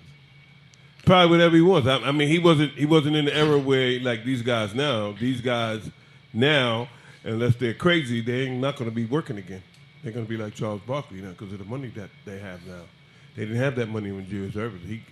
He I think he came in, went out when the money was just coming in because all the money came in with Ted Turner and the cable. That's when the money came. So, we're talking late Michael Jordan, 86. So Michael Jordan came in right when the cable company came in. Kobe Bryant came in right when the internet took off. So you see what I'm saying? It's all about when does the really bad man show up and what are the economic forces around? The right economic forces, then you're going to be like Michael Jordan, and you're going to walk out in his era. A lot of guys from his era will start walking out the league rich. Okay. In your experience, like World Be Free, Lloyd, what's his name? Yeah, that's his name. World Be Free. That's his World real Be name. Free, and others like him. What are they doing now? Are they He coaching? works for Philadelphia. He's the community. He works for the team. So a lot of guys do that. Okay, that's your question. A lot of guys that are veterans work for the team, like me and Rick saw Larry Johnson that time during the Harlem Week.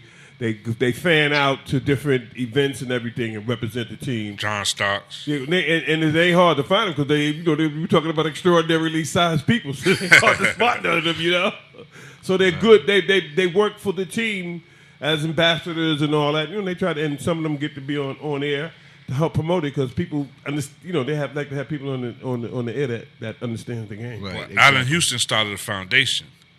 Right. Well, they all do that. All of them do that because they have so much money.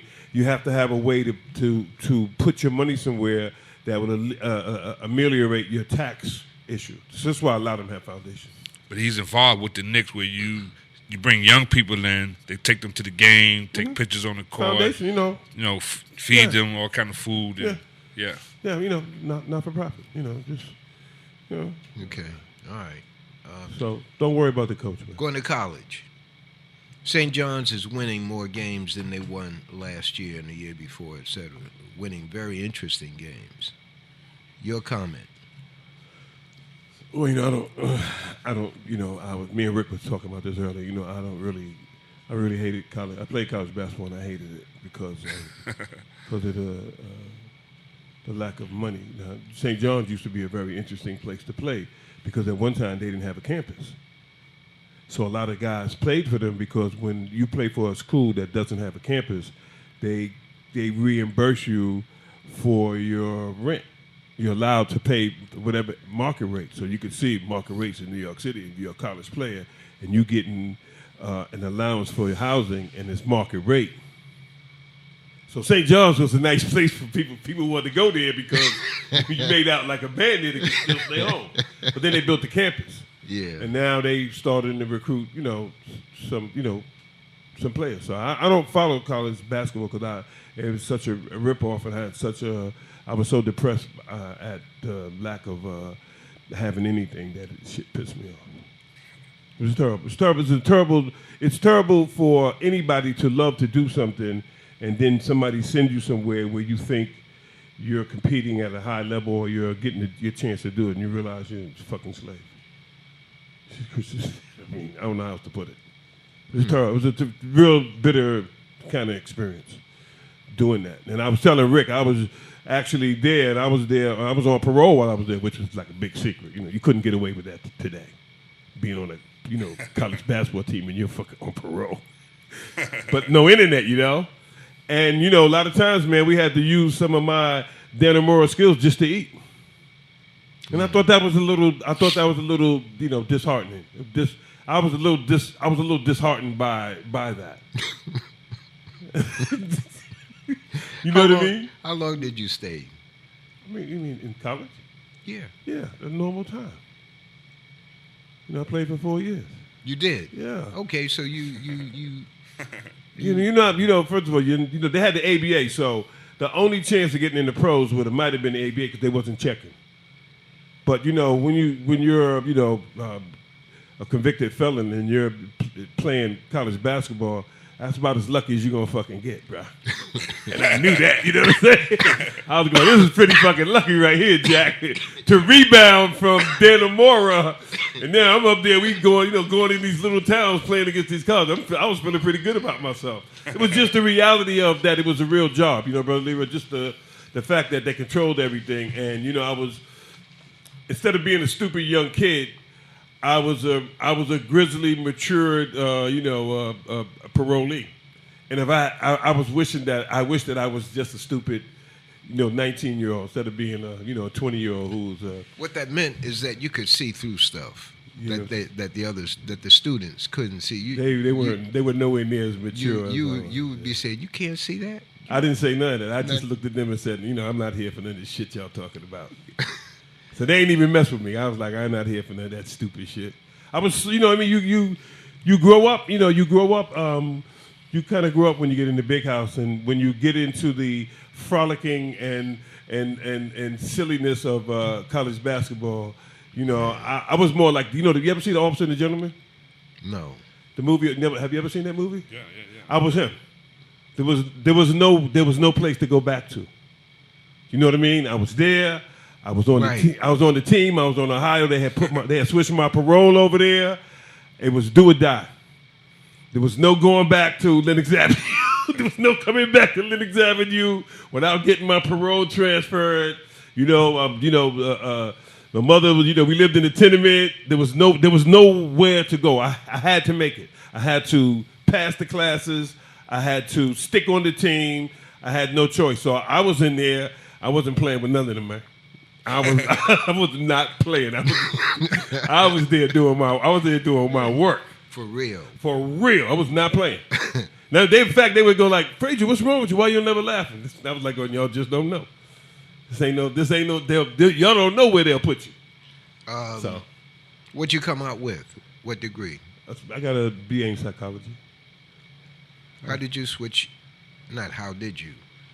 Your movement into the technical area, or engineering area. Well, so I was thinking about I was thinking about going to film school, and so I was looking around trying to figure out what I was going to do after I graduated, and I was thinking about going to film school, and somebody sent me to a festival, and I saw this film called, and they had the filmmakers there. It's called Joe's Barbershop, and We Do Heads. And the kid that got up who made the film was a NYU film student. His name was Spike Lee. And he was nobody then, and he had just made this film, Joe's Barbershop. And I saw that film, I was going, boy, film school looks pretty hard.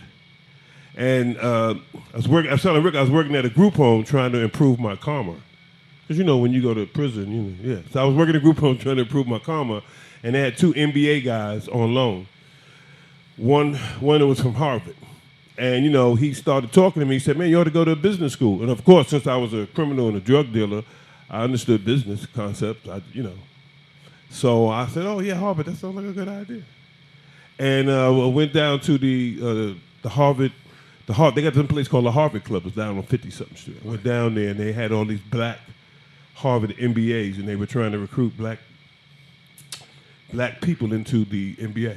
And there was a guy there MBA program. To the MBA program, so they was trying. It was like, we all were invited. And so I was thinking about going, but you had to go live in Boston. And I was like, that didn't seem like such a hot idea. And one of the guys at the meeting had his MBA from Harvard, and he was selling exotic cars in Miami. And he went to the same undergrad school in Ohio that I went to. Mm-hmm. So when he got up and he started talking, I kind of was listening to him, and somebody asked him, same question you asked me, how did you get into selling cars? And he said, hey, man, I'm really interested in cars, and they got all kinds of ways you can study on all that stuff, and blah, blah, blah, blah, and that. And I sat there, and then some black lady got up, and I'll never forget this. She was a lawyer and an MBA. She said, I'm just going to tell everybody one thing. She said, and this is something that Rick always, she did some Rick thing to everybody. She said, I just want to tell everybody in the group one thing. Whether you think you can or whether you think you can't, you're going to be right. She said, I'm going to repeat that. So I want all you guys, everybody in the room to remember this. Whether you think you can or whether you think you can't, you're going to be right.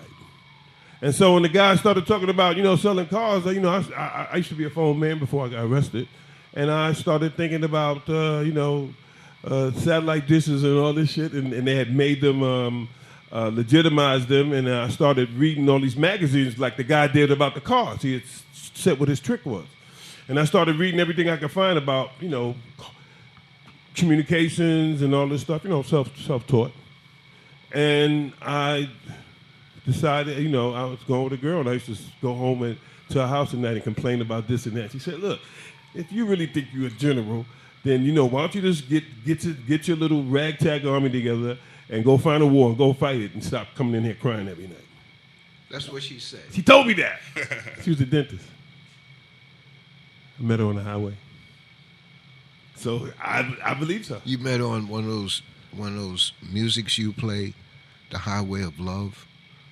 Actually, you know what? I was driving down the highway, and I had my two front teeth was out, and I seen her car, and she looked like a woman that I used to mess with, and it said School of Dentistry, and I pulled up next to her and asked her because she fixed my teeth. And that's how we met. She told me where she worked at, and drove. Said she was from California, blah, blah, blah. I told her she worked at and drove off. And, I sent some flowers, tracked her down, sent the flowers to the wrong lady, to the wrong doctor. Because I went over to the hospital and asked the janitor, I described it, and he told me who it was. He told me the wrong thing. I gave him $10. Told me the wrong thing. I sent the flowers to the lady that he told me, and then I called her up, and she said, and she got on the phone. She said, I'm not the person who you're talking about, who you met on the highway. I said, well, is that person there? She said, yeah, but I can't tell you her name. I said, okay, you can keep the flowers because I know that she's there. And then I drove over to the hospital that same day, and as when I drove in front of the clinic, she came walking out. I said, yo, remember me? She said, yeah. I said, let's go to dinner. She said, yeah. All right. Who knows? Who knows? We're still friends to this day. Still friends to this day. That's indeed. That was a pretty good story, right?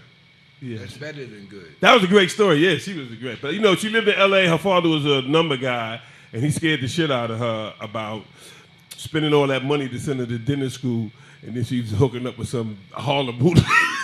Harlem hoodlum. He had a fit. She was hooking up with somebody like him. Yeah, he didn't like that. He had a fit. He drove all the way here and got her and took her back.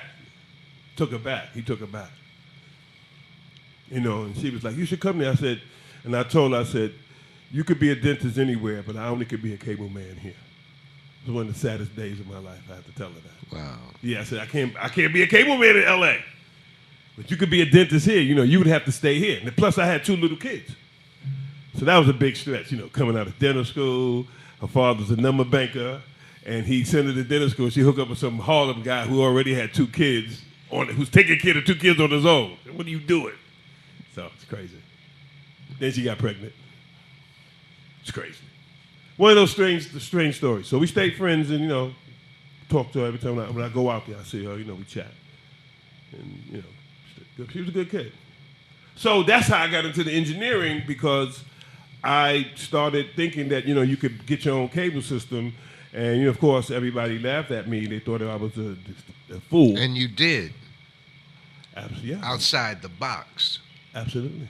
Yeah, we actually did it, which, back to what that lady said at the Harvard Club, whether you think you can or whether you think you can't, you're right. So I just thought I could. And when Rick had a guy on here who described me perfectly. He was perfect. So Rick had some guy on there, and he said, I got a guy on there, he's a maniac. Rick called me all these names. And he said, look what he was talking about the studio, and the guy said, yeah, he's a guy that doesn't, when he wants to do something, he gets up and go do it. He doesn't, when people laugh at him, he didn't care. So he kind of described, that's what it was. But we found these loopholes that we thought could get us the business, the cable business. And, as luck would have it, we ran into some black guys who was venture capitalists, whose business was to finance them shit. I just read something today. I don't have the wording in front of me. I just read some notes that I had from years ago. Oh. And on that point, you said by happenstance, you didn't use that word. You meant some black guys. Yes. Okay.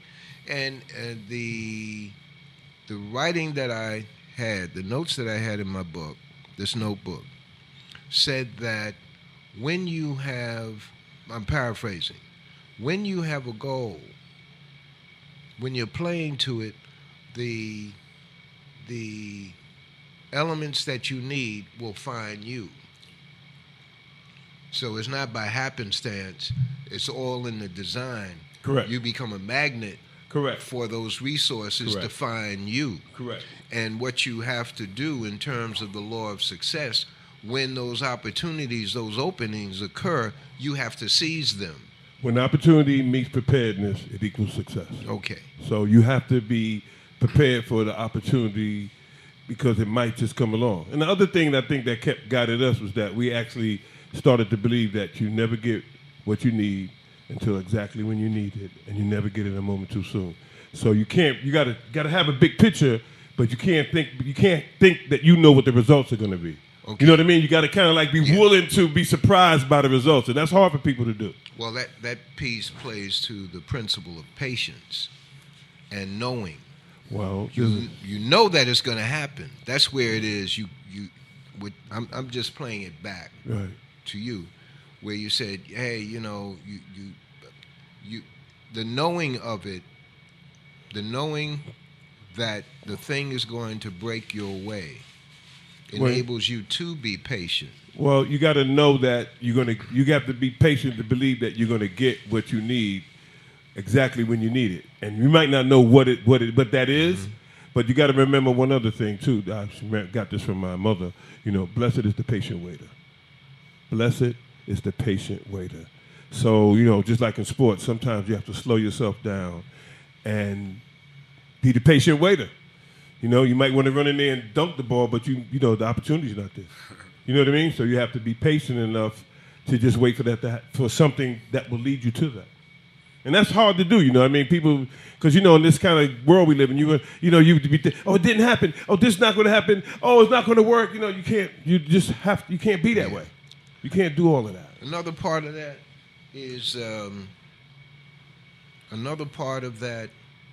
is the way we have been conditioned to see success. And we see a guy as a little kid or a child, and he's in certain circumstances, then he grows up to be a teenager, and then all of a sudden you see the guy in an office. But you never see that all the other stuff that go with it. That's right. In there. So you have this you've been conditioned to see success in that time frame. Correct. So the teaching away from it is, look, this thing that you're seeing is false. Here are Right. the steps that you have to go through, and if you do the steps, the things will find Right. their way to you. You will find their way to Right. the things. And you can't decide that things are going to happen a certain way. You have to just be willing to let the things happen Yeah. and and move yourself in the direction of it, which is what Kenny Atkinson is getting ready to do. Kenny Atkins is the coach of Brooklyn. He's guaranteed the money. Correct. So he's He's good. guaranteed the money, but at the same time, his ego, rightfully, has been hurt. No. You say the money supersedes that? Well, I'm thinking when you making, I don't know, $150,000 a week, that does a lot to soothe your ego. And when somebody says, you can't stay here no more, but don't worry, you're getting all your dough. Oh, all right, what can I do to help y'all? You know what I mean? It's like a whole different thing than if somebody's doing a clawback like they do to the football players. They go for the clawback, then you have some animosity. But you don't have any animosity. Wait a minute, the clawback. Well, they, like if you sign in the football thing, if you do a signing bonus and you decide to quit some along there, they try to claw Try back. to take the money back. They claw back some of the money. It's called a clawback. And so that makes you hate people. But when they're not doing the clawback and they just saying, hey, Brother Leroy, good soldier, we're going to pay you on out. We ain't even going to buy you out. We're just going to pay you on out. We let you know if we got something we need you to do. But, you off duty now. And don't worry about it, man. And we're going to tell everybody mutually agreed. But remember, you got a contract for the next 2 years. You can't do nothing. Sit around and collect that dough. Okay. If you insist. If you insist. Some people take another job and, and they get recompensated that way. Yeah. Because a better job comes up. A bigger coaching Exactly. may come up. So you just go back to them and say, boom. Or sometimes they pay you the difference. Like the players, they pay you the difference. So you'll All right. you'll take a buyout, and then I'll take a buyout from Rick, and then I'll go sign for you for the minimum. But I got my dough already, and so I only need a little. I just take the minimum. The minimum is $3 million a year. Yeah, and That's I'm working. That's $66,000 a week. That's the minimum. $66,000 a week is the minimum. It's hard to get all upset when that kind of cash is laying around. Yeah, you're going to be in there and doing everything you can. But the sad part is that when it's that kind of money, there's always 4, 5, 6, 7, 8 guys right on the other side of the door for every spot. No matter what, even the trainers, everything. The motivators, everybody. It's just too much money. The motivators. The coach is the motivator. Oh, okay. That's him. He's the head motivator. Yeah, He's the head yeah. motivator in charge. Yeah, okay. He got to motivate everybody that he's doing everything right. Pushing, Phil Jackson. I'm Got pushing all the right buttons. I'm doing the right thing. I'm a championship caliber guy. I'm the best. And that's why you pay me. Man, okay. So back to the Julius Erving thing. He had never been to the Barclays to a game since they became Well, Nets. Julius is your favorite player, by the way. And Julius Erving was one of the greatest Nets He's ever. your favorite player. One of the greatest Nets ever. Julius Erving. Julius Dr. J. Erving. He's your favorite player. One of your favorite players. Who pretty much carried the whole league. Without a doubt. Was that? Without a doubt. Okay. Without a doubt. So it was his first time to Brooklyn to see a game. He got a standing ovation. Of course. Right. He's a great. Okay. But remember, the KD and Kyrie Irving are today's greats, and the people who brought them in, which wasn't the coach, by the way, which was the general manager Right. and From the owner. yeah. So that's why they went to the coach and said, okay, this is what we got to do. And if you do it now, you kill the imagine the kind of shit they would take if they tried to bring in a new coach when training camp opens or over the course of the summer, and the team may go into the playoffs and have a good run. Then they can't get rid of the guy. See what I'm saying? So he had already outlived his particular usefulness. I'm talking about Kenny Atkinson. And so, you ever heard the thing in the street, fair exchange is no robbery? So You ever heard that? yeah, right. So that's what this is. He got, fair exchange. He got the coaching, he's got the skill set, So and he the got the guy, money. the guy that runs the team, the Chinese guy. who No, the bought Chinese guy's the team, owner. who owns the team. He had to be advised on that. He doesn't know. He brought it from the Russian guy. Yeah, and They had to get rid of the Russian. Who also brought the team from Ratner. yeah. Because Ratner built the Barclays Center. He's supposed to build all this affordable housing. He didn't do none of that shit. Yeah. He didn't do nothing. He abrogated all that. So Okay, they hey. eminent domain all those people who put that shit in there, and he was supposed to do all that, and he didn't do half. He only did the part that was commercially viable. Smart. So you got to be careful, right? His business is business. That's why we got 2 dopey old white guys left for our president. It's business. It's business, man. You ain't got no questions about them 2, bro? I'm surprised. Well, the guy, black people have to look to save themselves, and we're back in I'm talking when I say we, I'm talking about the collective black population. I'm not in that, or looking to one of 2 guys to save them, and it is black inferiority that plays to that, where you're continually looking outside your group for someone to save you, who have proven group-wise that they're not going to save you. You're not even going to try. Historically, neither it's the task is among us.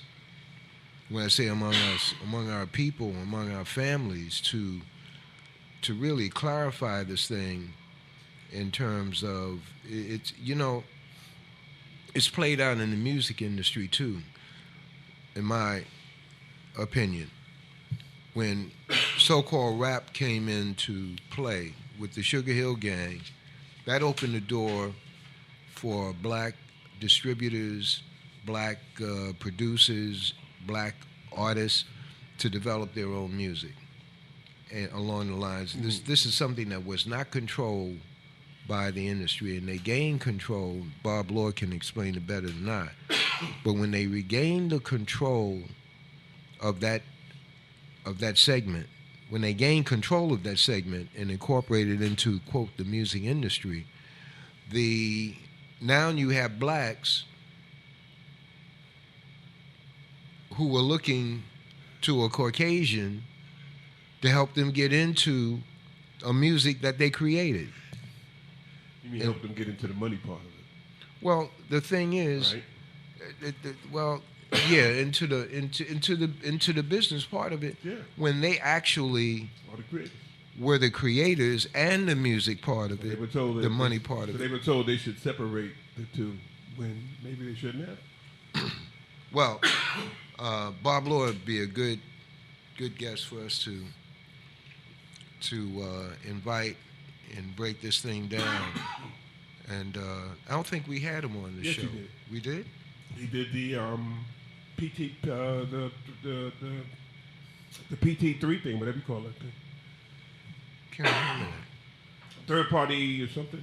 Damn, I can't remember. The third party protocol, third party program. Can't remember. Wow. Where they was taking people's houses and He put was them the in first one. And Yeah, then he we came had, on. But yeah, we had Barron come in second. after that, and then Nelly came and did a great Okay. follow up on all that. Okay. All right. So we got commitments from Andy King, Councilman Andy King, to come on. Oh, nice. And Where's he from? we're going to do that Is he from soon. Brooklyn or somewhere? Bronx. Oh, wow. And where either The of two, you... the 2 white guys, he black. 2 white councilmen came in here. Right, from Manhattan. Yeah, the 2 from Manhattan. Yeah. Or were either of you aware that there's a young sister from the Black Lives Movement running for congressperson in the South Bronx? No. I'm running against Ocasio. Is that right? I don't know. Oh, running for the Council. Spanish guy, Serrano. Running for Serrano. Serrano's seat. Yeah. No, I didn't know. I know a lot. I know the what's the name? The borough presidents from the Bronx. His father's running for that seat.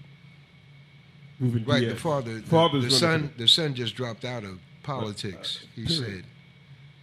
said. He said, and there's always a reason for that. But Yeah, Ruben Diaz. Ruben Yeah, I was a Diaz little. is the I had a father. couple of meetings with him. I was a little disappointed that he couldn't do any of the things that he was talking about. And The father or the son? Son, and I'm take that back. I was disappointed that at the perceived lack of power that he had. Lack of Power. power. Yeah, I was kind of surprised at that. But maybe that was my own naivete. I think You know what I mean? I don't think it's that. I think it's not knowing all the pieces that would go into allowing him to exert power up in the Bronx. You know, I was just taken aback that, you know, we were talking about doing some of the stuff that you see here, and they were telling me about what the white guys are going to be doing and what the white guys told them from downtown. And I was like, why are you telling me about them? Why are you telling me about them? I can understand you talking about them, but to me, I mean, you know, I don't care nothing about them. You know what I mean? I have no respect for the white guys down. Yeah, Anyway. I don't need them for nothing. I don't need them for nothing. Not for what I'm doing. You know, I'm looking at them going like, well, they said they're going to do this. I said, well, I can spend time and explain to you what's really going to happen. But you know, maybe you might want to. Maybe you just want to listen to them. Because I always think that, you know, there's always more than one type of player. So if you get one player comes in and he could be on your team, and then you have another player comes in that does something altogether different from that player, why would I only depend on one guy? Why would I have both guys on my team? You know, that's the basketball world. So I didn't understand why you tell me about these guys when, so what? You know, that was the attitude I had. I was like going, so what? What are you talking about them for? Right. You know, I'm here with the Lakers. Why are you talking about the Knicks? Exactly. You know what I'm saying? All right. So I appreciate you asking me those questions about the sports and my take on, you know, what's going on the inside. It makes me feel good that all of those years weren't wasted. What? Last question. What is happening in Harlem as it relates to the playgrounds that still have basketball rims and the Fred Samuel Community Center, which has a basketball court in there? That's about 140. 44. Okay. That's funny you said that, because when I played with the all them NBA guys, that was our home. That was our place where we practiced at all the time. That's interesting. Yeah, we practiced there all the time. It's pretty.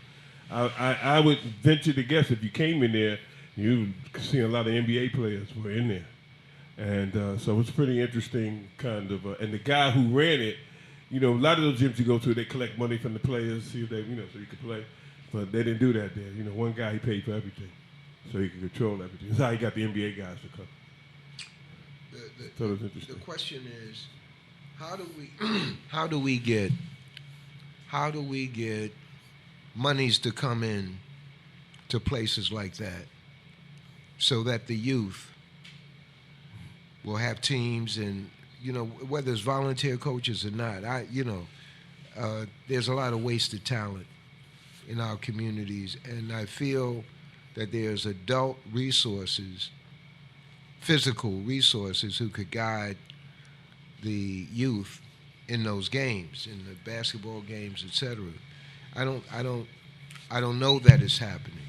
Well, you already answered that question earlier, brother. You said that people be waiting for other people to save them. You know, it's a big, giant budget down there, and they don't demand nothing. So if you don't demand nothing of yourself or of others, how are you going to get anything? You know, if you want to be a better person, when I was in college, I demanded that I buckle down and try to prove to myself that I belonged there. I demanded that of me. You know what I mean? And maybe I was going to fall flat on my face, but I was willing to take that chance. And sometimes I think one of the things that collectively we have to understand the culture. You know, and how the culture works and how things get done, and so that people will know when you need to ask for stuff. Because, yeah, that's a nice idea about the centers, but they need to have centers open so that people can go there and practice all kinds of stuff. Drawing, playing music, blah, blah, blah, because everybody's not going to be a sports person. Correct. But there should be a place for the young people to go so that they can be developed, and there should be enough cash around to do that. Instead of having one guy, like Mr. Bloomberg, who has more money than 150 million people. This just doesn't make any sense. You know what I mean? It doesn't make any sense. And then you could have a government situation where they're talking about cutting people's food and all this other crazy, silly nonsense stuff. And one guy stood up there with more money than 150 million people. And they have a tremendous amount of money every year that could be allocated for these things, but people have to make demands on that. And one other thing, the guy came in here, one of the council people came in here with his, and he said, we got a participatory budget, and we get people to be involved in the budget. And I said, what are you talking about? Like what? He said, well, we spent $2 million for the center. We spent this. I said, that's all stuff to fix the park bench. I said, that stuff, basketball court. I said, that's stuff you're supposed to do anyway. You don't need nobody to vote for that. So they put that out there to make you think that you're involved in the process when you're not. And when I asked the guy, how could his mother be a minority and him not be a minority, he said, his mother's not a construction worker. This is what the council person said. And I said, neither are you. So they come in here to us with this fake, phony, job time talk and try to make it seem like they're being nice and fair to you. And you got to remember, there's one thing about sports. When you're playing against the best team and they're kicking your butt, it doesn't matter if they're your friends. You're still getting your butt kicked. Right. Getting your butt kicked is getting your butt kicked. Got it. So we're getting our butt kicked economically by the culture. So no matter how nice people are being to us, no matter what are the nice things they're saying, no matter what kind of motivational talk that we're being given by them, not by us, but being given by them, it's not going to matter because they're still controlling everything and they think that they're doing us a favor. So you have to be more demanding. Yes. And that's hard. And that's hard to do because that means you have to stand up for yourself, Brother Leroy. That means in terms of not parallel, but the ingredients of that standing up is that you don't see yourself in an inferior position. Correct. You don't see yourself in a begging position. Correct. You got to know what Rick yourself- says. What does Rick always say? Some people don't even know that they're in a game. You got to know that there's a game. And the game says that this is the amount of dollars that's available, and your idea is just as good as anybody else's. So why aren't we getting any of it? And this is what I said to the council person. He didn't have an answer. I said, so when you come back, maybe you should have an answer. I said, maybe you ought to put on your big pants when you come back, too, and think about putting money in innovation, because that's what makes it. That's what they do. That's what those people from Silicon Valley and all that, they put money into people who are being innovative, and they do business with people who look like them. So where's our strength? Our strength is, in my opinion, the municipal government, because the municipal government has money that they can spend, and the only requirement is that you do what you say. When you go to private investors to get money, you not only have to do what you say, you have to take some market share from someone else. You have to compete with someone else. But the municipal money, the government, it's like now with the chrono. The government can do things that regular things. That's why we have the government. People keep forgetting that. We have the government because the government can do things that regular groups can't do. Same thing with giving out the fucking money.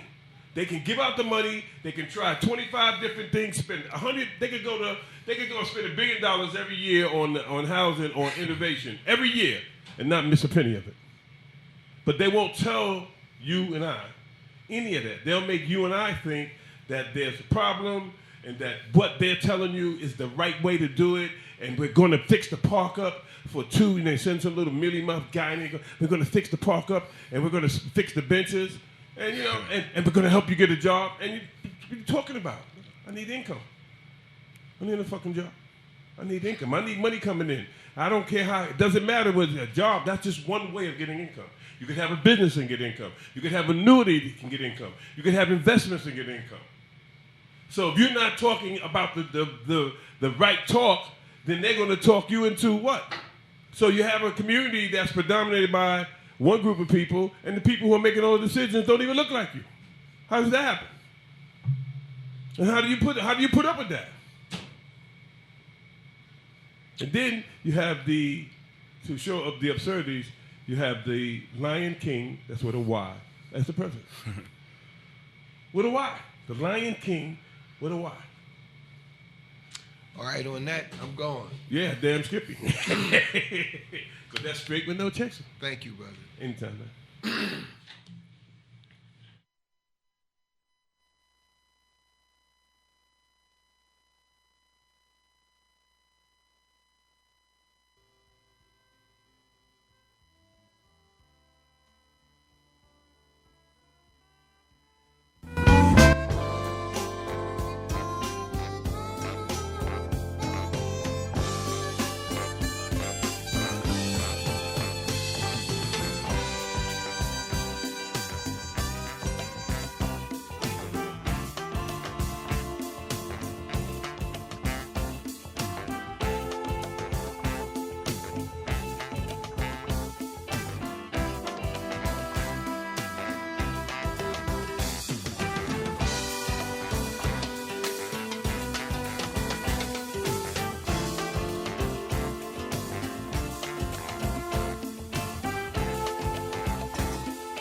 soon you're gonna pay.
Yes.